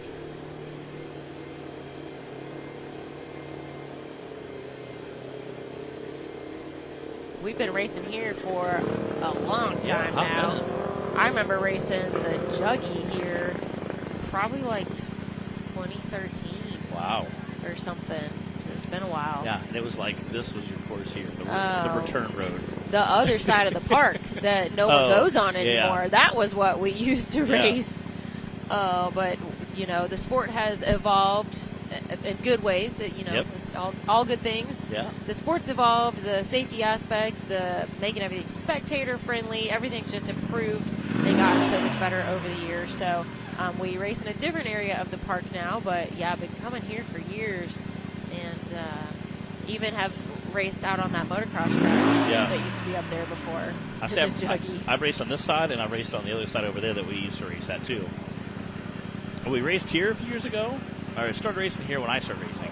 Then we raced on the other side for a while. Then we've come back here. Yeah. I think I like both areas. They're both fun. They both have some very challenging hills. Again, luckily Clyde gives a little bit of a ramp to come up to today. I didn't see the side by sides coming down that really messing it up too much. They were coming down with such speed they weren't going to change that dirt very much today. So I think the bouncers tomorrow might change a little bit, but as long as everybody carries decent momentum, I think it'll be fine. I've seen some bouncers come up to it when it didn't have that much lip and send it around. Remember Clayton kind of barely cleared it and then just hammered down at Gold Rush. We have seen some top. acrobatics. It's been impressive on this ledge.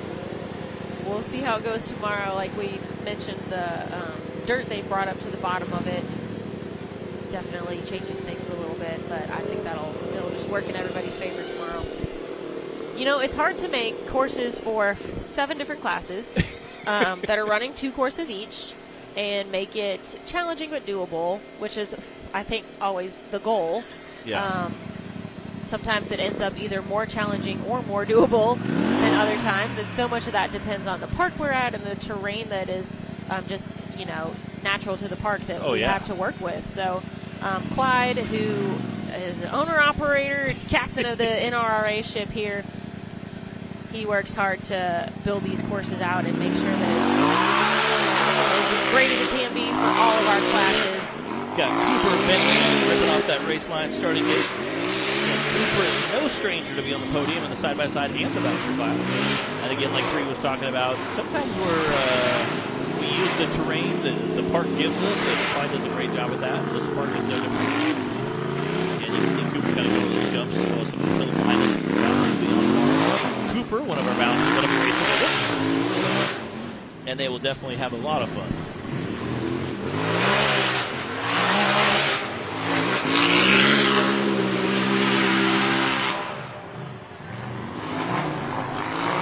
Cooper coming into this weekend with a 2-point lead ahead of Clay Kaysen in the Cup class. We're going to see if he can hang on to it or maybe expand that lead a little bit. I don't know. And watch these guys, battle back and forth. 2 points, 3 points, 5 points. It's just crazy to see. Well, Cooper had the fastest time on course 1, and Clay had a 4th place time on course 1. So at this point, things are looking good for Cooper, but let's see that time as he makes his way through the finish line.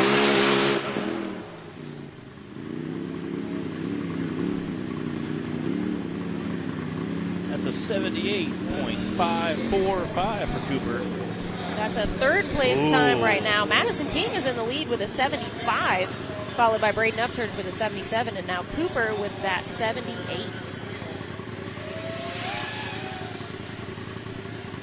Next up, we've got Matt Myrick.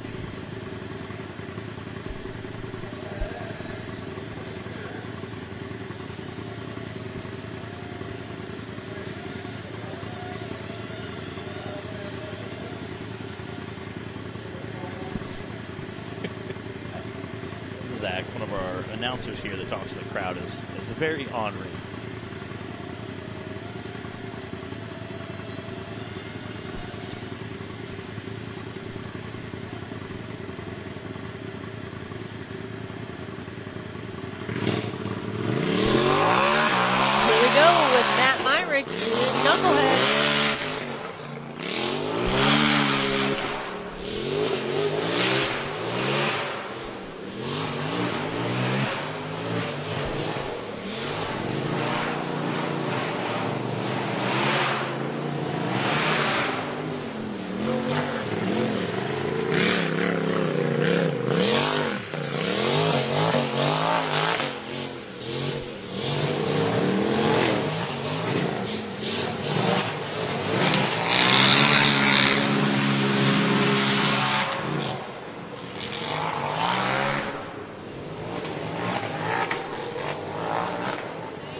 Through this course. Again, that top straightaway, everybody's ripping through it. I talked to Matt about coming down. He said, I've come down it once. He said, I'm not doing it at speed. He goes, we're only doing that once today. I said, I can see that. Oh, Matt just made quick work of this course. Very interesting to see what his time is right now.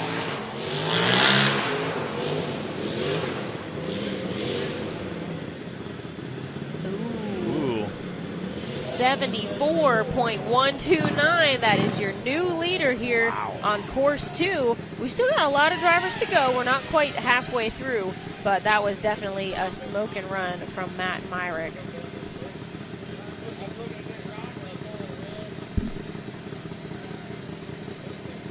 Now we've got Ethan Hunt running in Casey Howell's spot.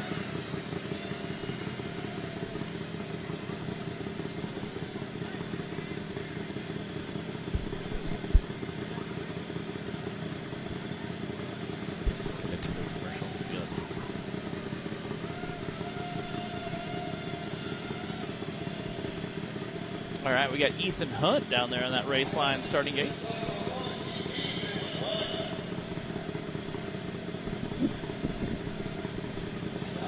I think the Mission Impossible theme song should be Ethan's drive out song. I agree. If your name's Ethan Hunt. You can't pass that up.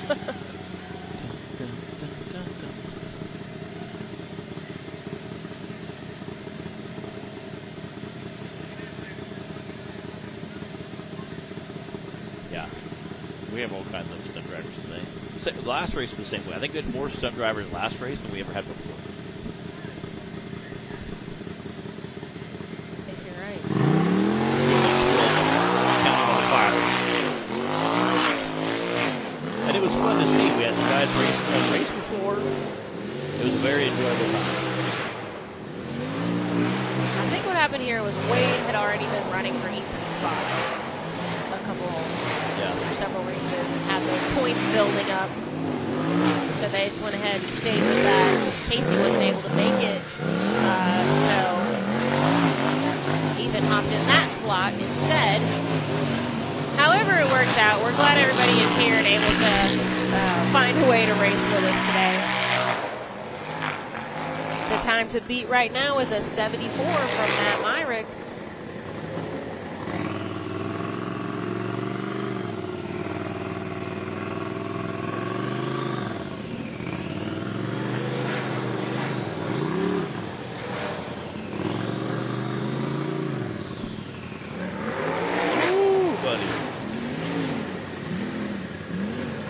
Dropping back into the Raceline ravine. I don't know, is he on par to beat that 74? That was a quick corner. Oh man, 74.449. Wow. For Ethan Hunt. Now he's right behind Matt Myrick, who had a 74.1. Ethan now with a 74.4. Wow.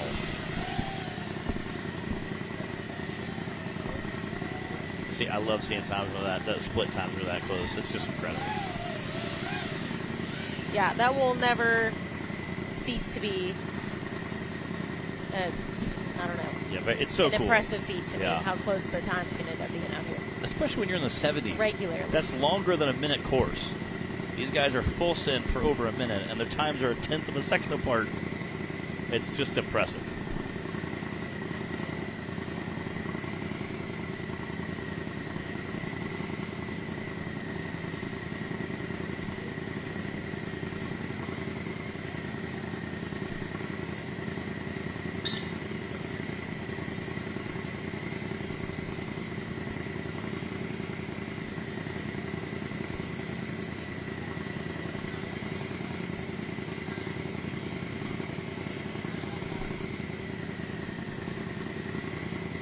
Dan Carter's on the line now.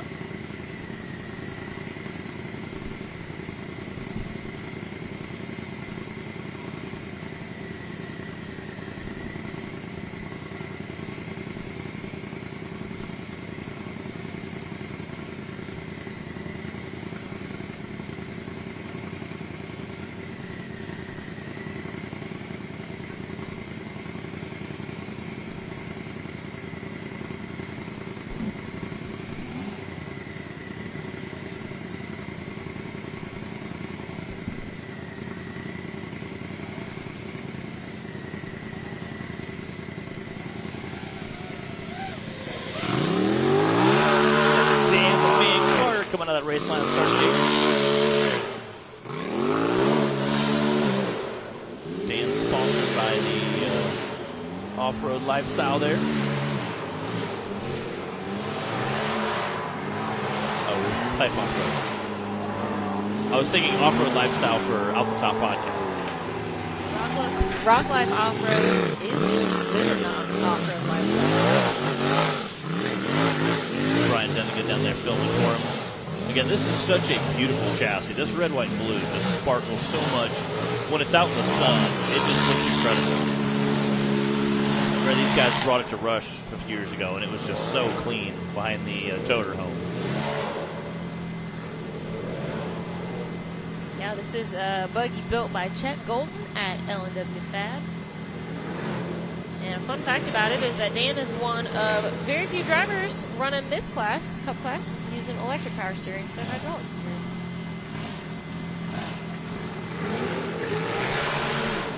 I know a lot of guys are running the hydraulic.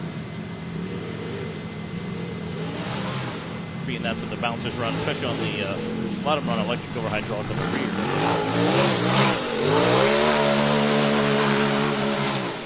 There we go.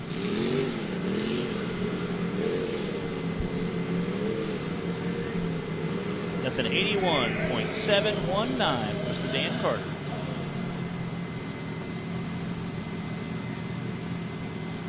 Very cool. He gets to race in his home state.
Coming off that race line, starting gate.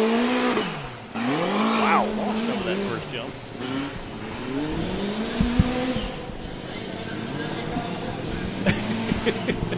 Zach's at 875 horses. I think it gets more and more every time we talk about it. Zach's like, maybe like 1,400 horse by this afternoon. Yeah.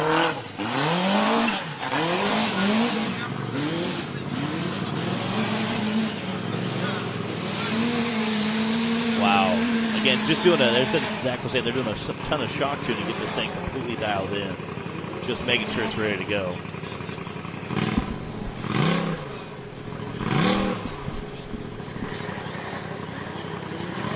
Yeah, he's also saying they went from a 35-inch to a 32-inch tire. Get a little more wheel speed out of it, but yeah, again, you can definitely tell they're moving this thing.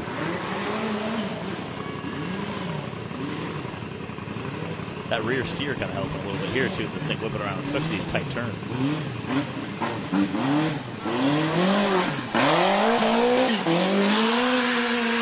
Ooh.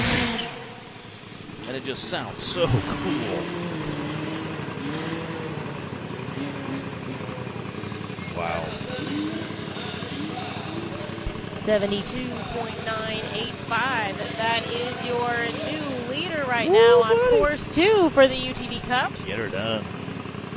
That means Matt Myrick with a 74.1 is down to second, and Ethan Hunt with a 74.4 is in third now. We've still got several drivers still to go, though, here for course 2. See how things shake out.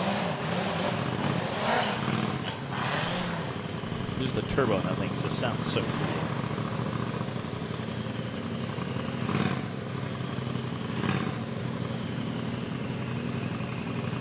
Alston Tidwell on the line.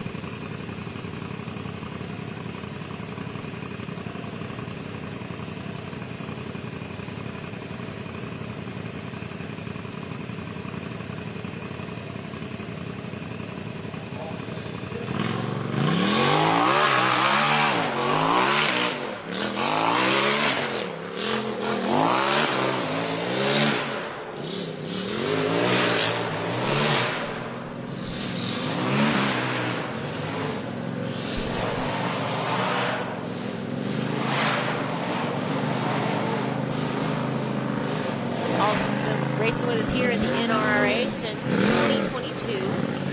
He says that watching Bobby Tanner and Dale Larson in the Bouncers and Wild Wyatt Wilson in the UTV class is what got him interested in it and wanting to try some racing himself. If you guys are newer to the sport and aren't familiar with the names Bobby Tanner and Dale Larson, once again, just head on over to YouTube. Dale Larson, start watching. There's a throwback. Yeah, really. Dale, yeah. He would send it everywhere. He did some crazy stuff. He did. That dude was He was probably the most full-fit guy out there.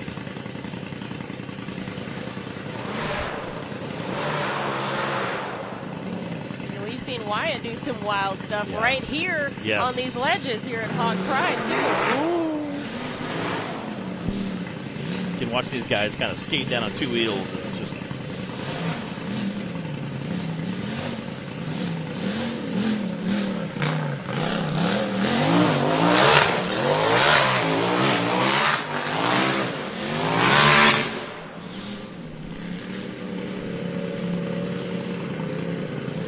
that's a 99.032.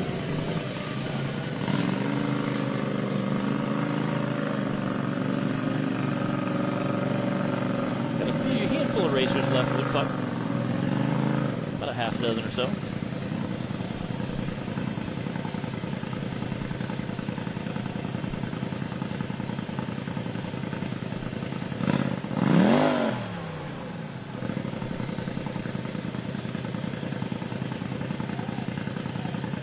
Got Clay Kaysen on the line now. Clay's trying to hang on to his second place position in points right now.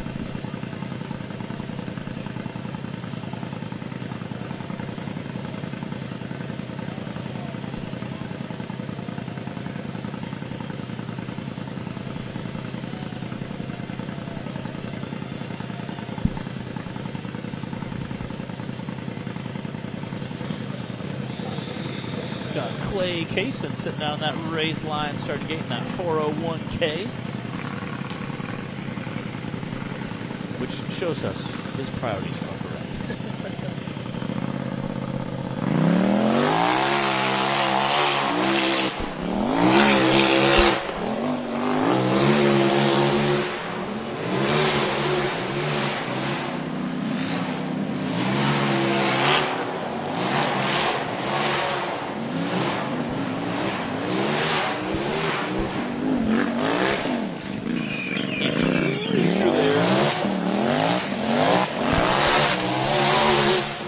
The time to beat right now is a 72.9 from Dustin Megan. What do you think, Matt? Wow, he is flying. If he can maintain this pace, I think he can beat that 72. Yeah, he from like the bottom of the hill to the top, he almost didn't lift. He did twice, but he had to straighten the buggy back out because he was like sideways going into it. Oh boy! He is pushing hard on that downhill. Holy cow!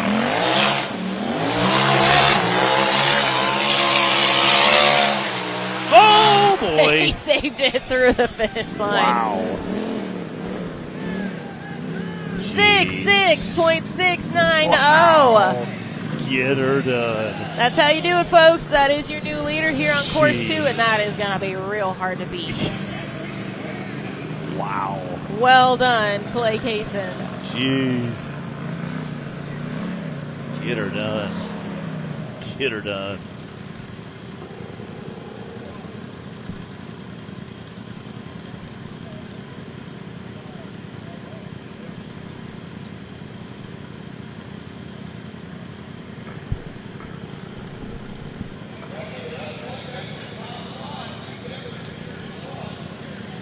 Man, he was flying.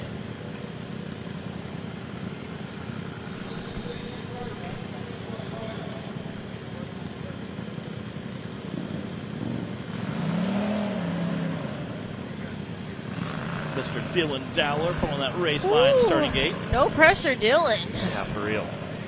Dylan is our Feature Driver Friday. That Bree started a few years ago. We love doing it. It's a lot of fun. We get to show love to our drivers, and they have cool merch, too.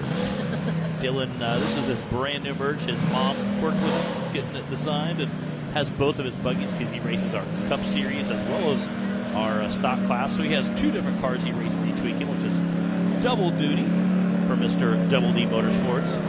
I did. Well played. Well played. That's a great looking dad joke there. Bree appreciates it. In his iconic orange chassis. A few weeks ago, no straight to the podium a few weeks ago, he took first place in both classes, which was incredible to see. Very awesome.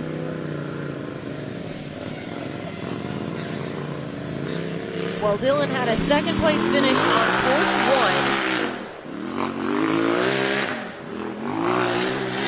1. Cooper had a first place finish, and Clay had a fourth place. But man, what that time that Clay just put down about 66, I don't know if that's going to get beat. I don't think he left any time out there on the course.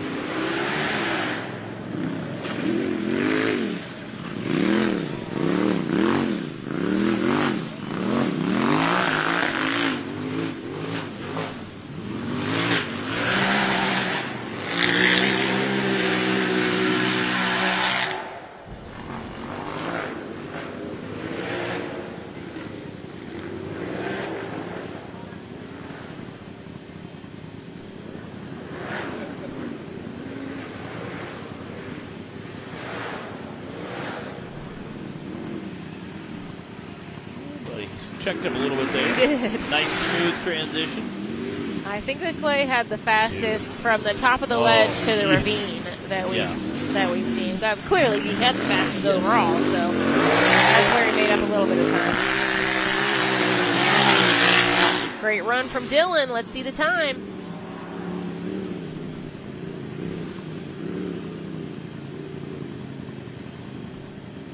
That was a 70.475 for Mr. Dylan Dowler. Nicely done. I think that's a second place time right now. Yeah, I think Clay just like fell. I don't think his was even just like racing. It was just like he shot off the cliff and just fell about 40 feet. That was an impressive run.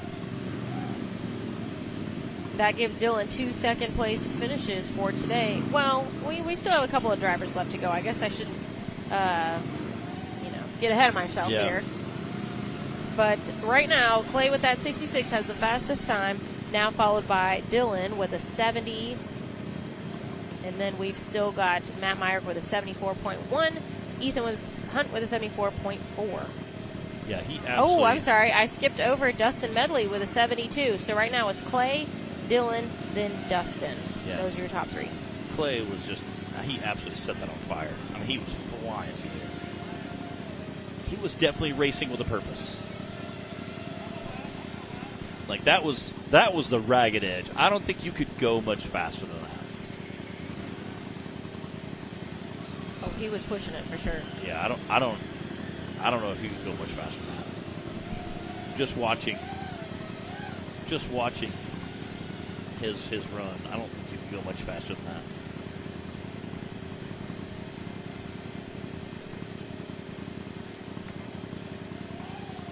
Yeah, I don't know if you could shave any more time off of Cody's.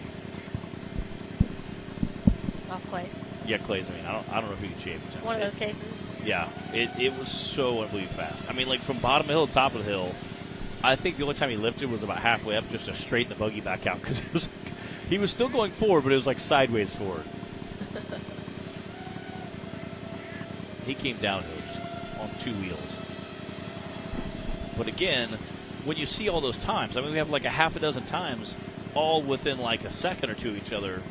You have to fully commit with that kind of speed to really lock in that first place on the podium. You know, it's just, you have to push it that hard.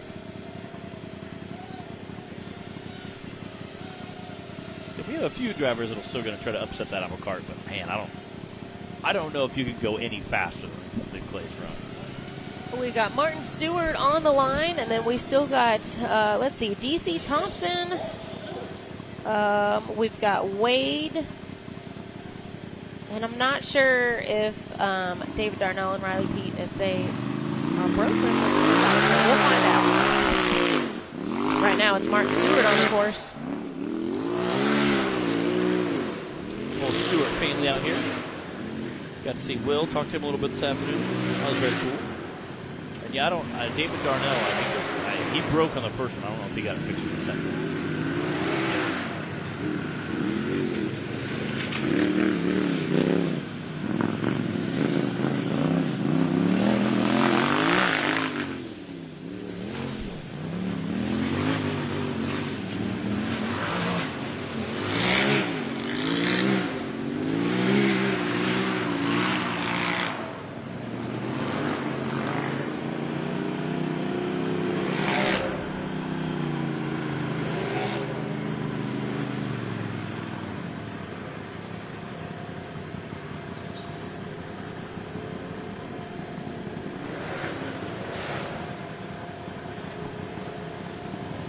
that top ridge line. Guys are just flying through there. Trying to make up as much time as possible. All right, it's the final push through the Raceline ravine. Again, this is a really low-sitting, wider car, so that ground stability, it turns out really handy. Unfortunately, it didn't clear all the bumps, but it is really nice. Jumping off a ravine, it is kind of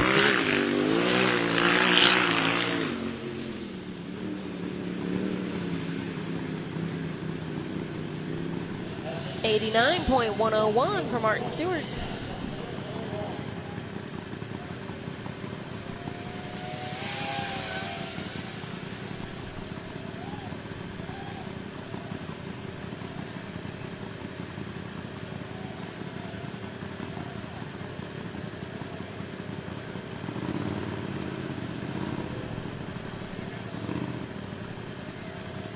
We've got DC Thompson on the line now.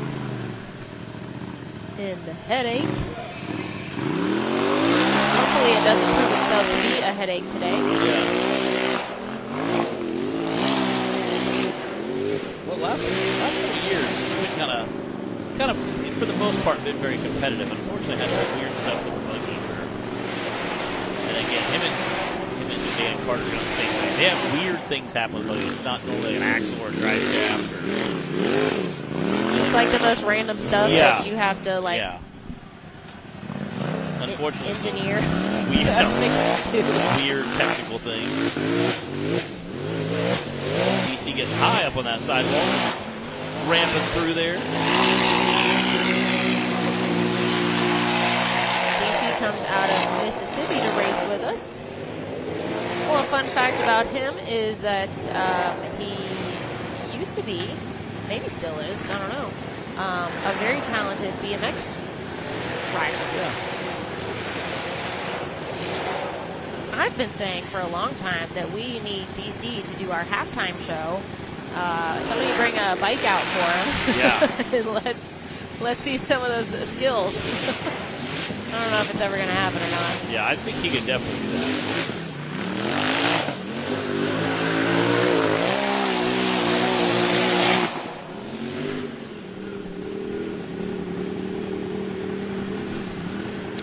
That's an 82.524 for Mr. DC Thompson.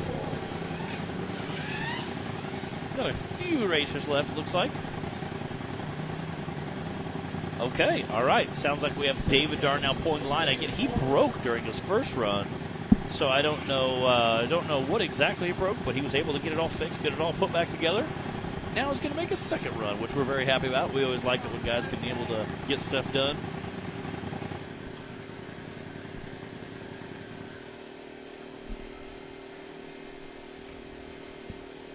It's, putting a ball joint on or A-arm on is usually something they can change. Again, watching Cody trying to get that transmission, just couldn't quite get it done in time. But, again, very impressive to watch him change a transmission between courses.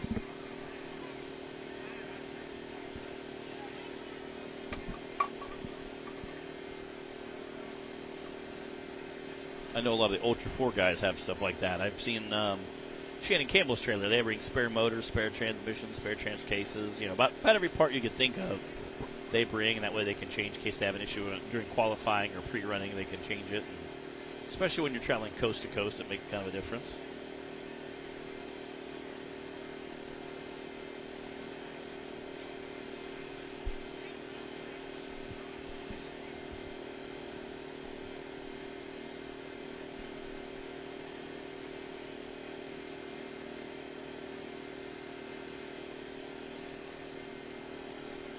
Making sure we got a course clear here.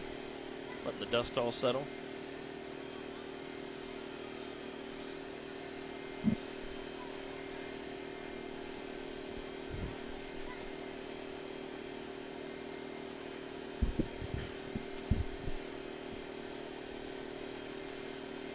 All right, it's down to our final, I believe, 2 drivers. David Darnell waiting patiently on the starting line. And then I think that we'll still have Riley as well.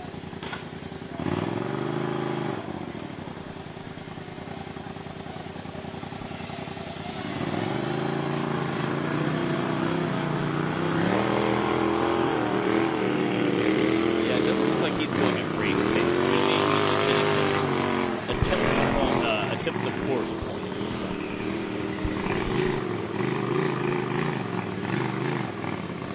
Or maybe he is going to race the course. He's just, limping it together to get through the course.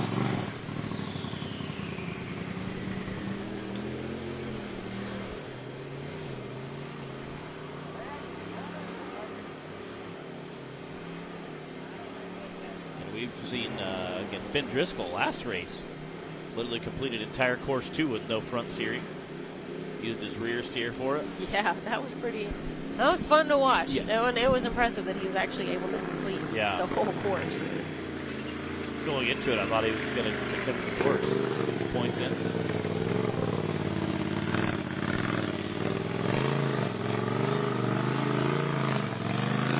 Like Matt said, we're not sure exactly what he broke on course 1.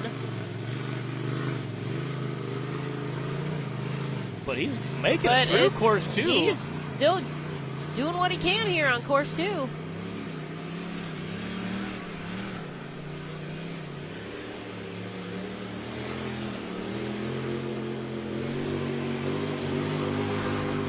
You know how when people run a marathon, people, not me, I don't run marathons. You have your runners. Yes. And then you have your walkers. Like the power walker. But they're all still doing it. Yeah. And it's still impressive. Yeah.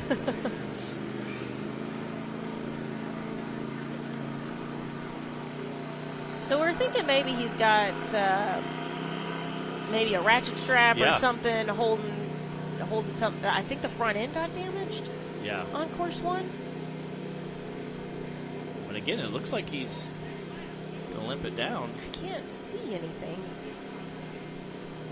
And obvious. We do appreciate our awesome drone coverage from Dearborn Drone Co. Got Lucas out flying with us this weekend. Doing a great job.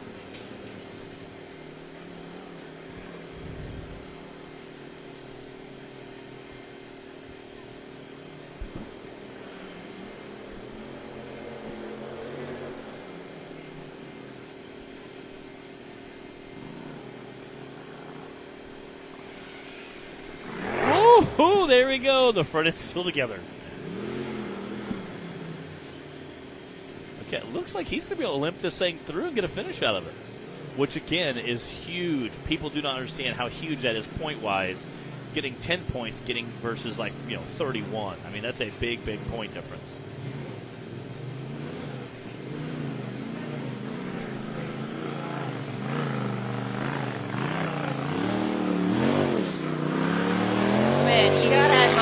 Commitment to finishing this course.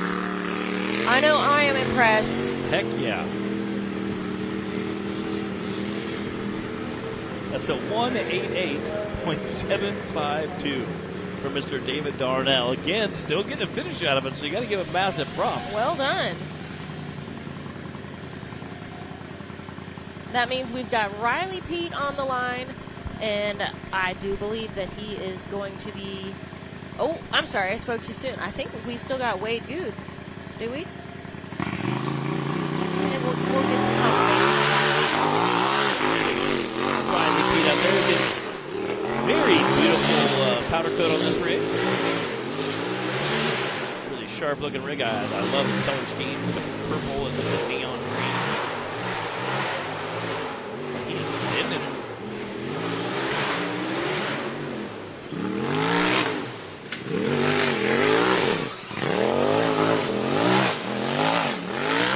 Riley came out and raced with us at our last event at Pretty Place a few weeks ago. Glad that he's back for more of the fun.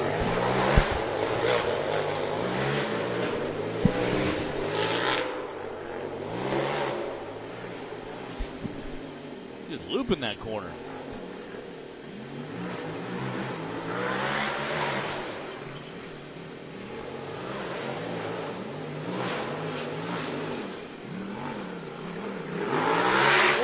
All right, Riley, it's just the Raceline ravine now. And that was a great smooth run. I know that he is glad for that after a little bit of bad luck at Pretty Place.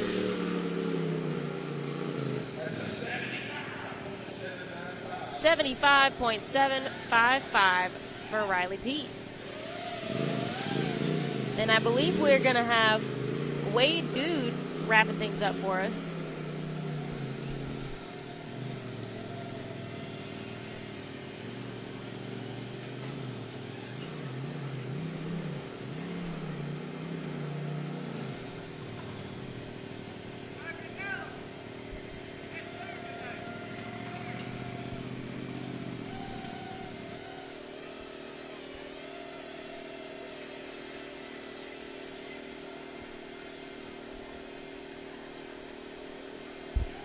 All right. Sounds like Wade broke a front diff.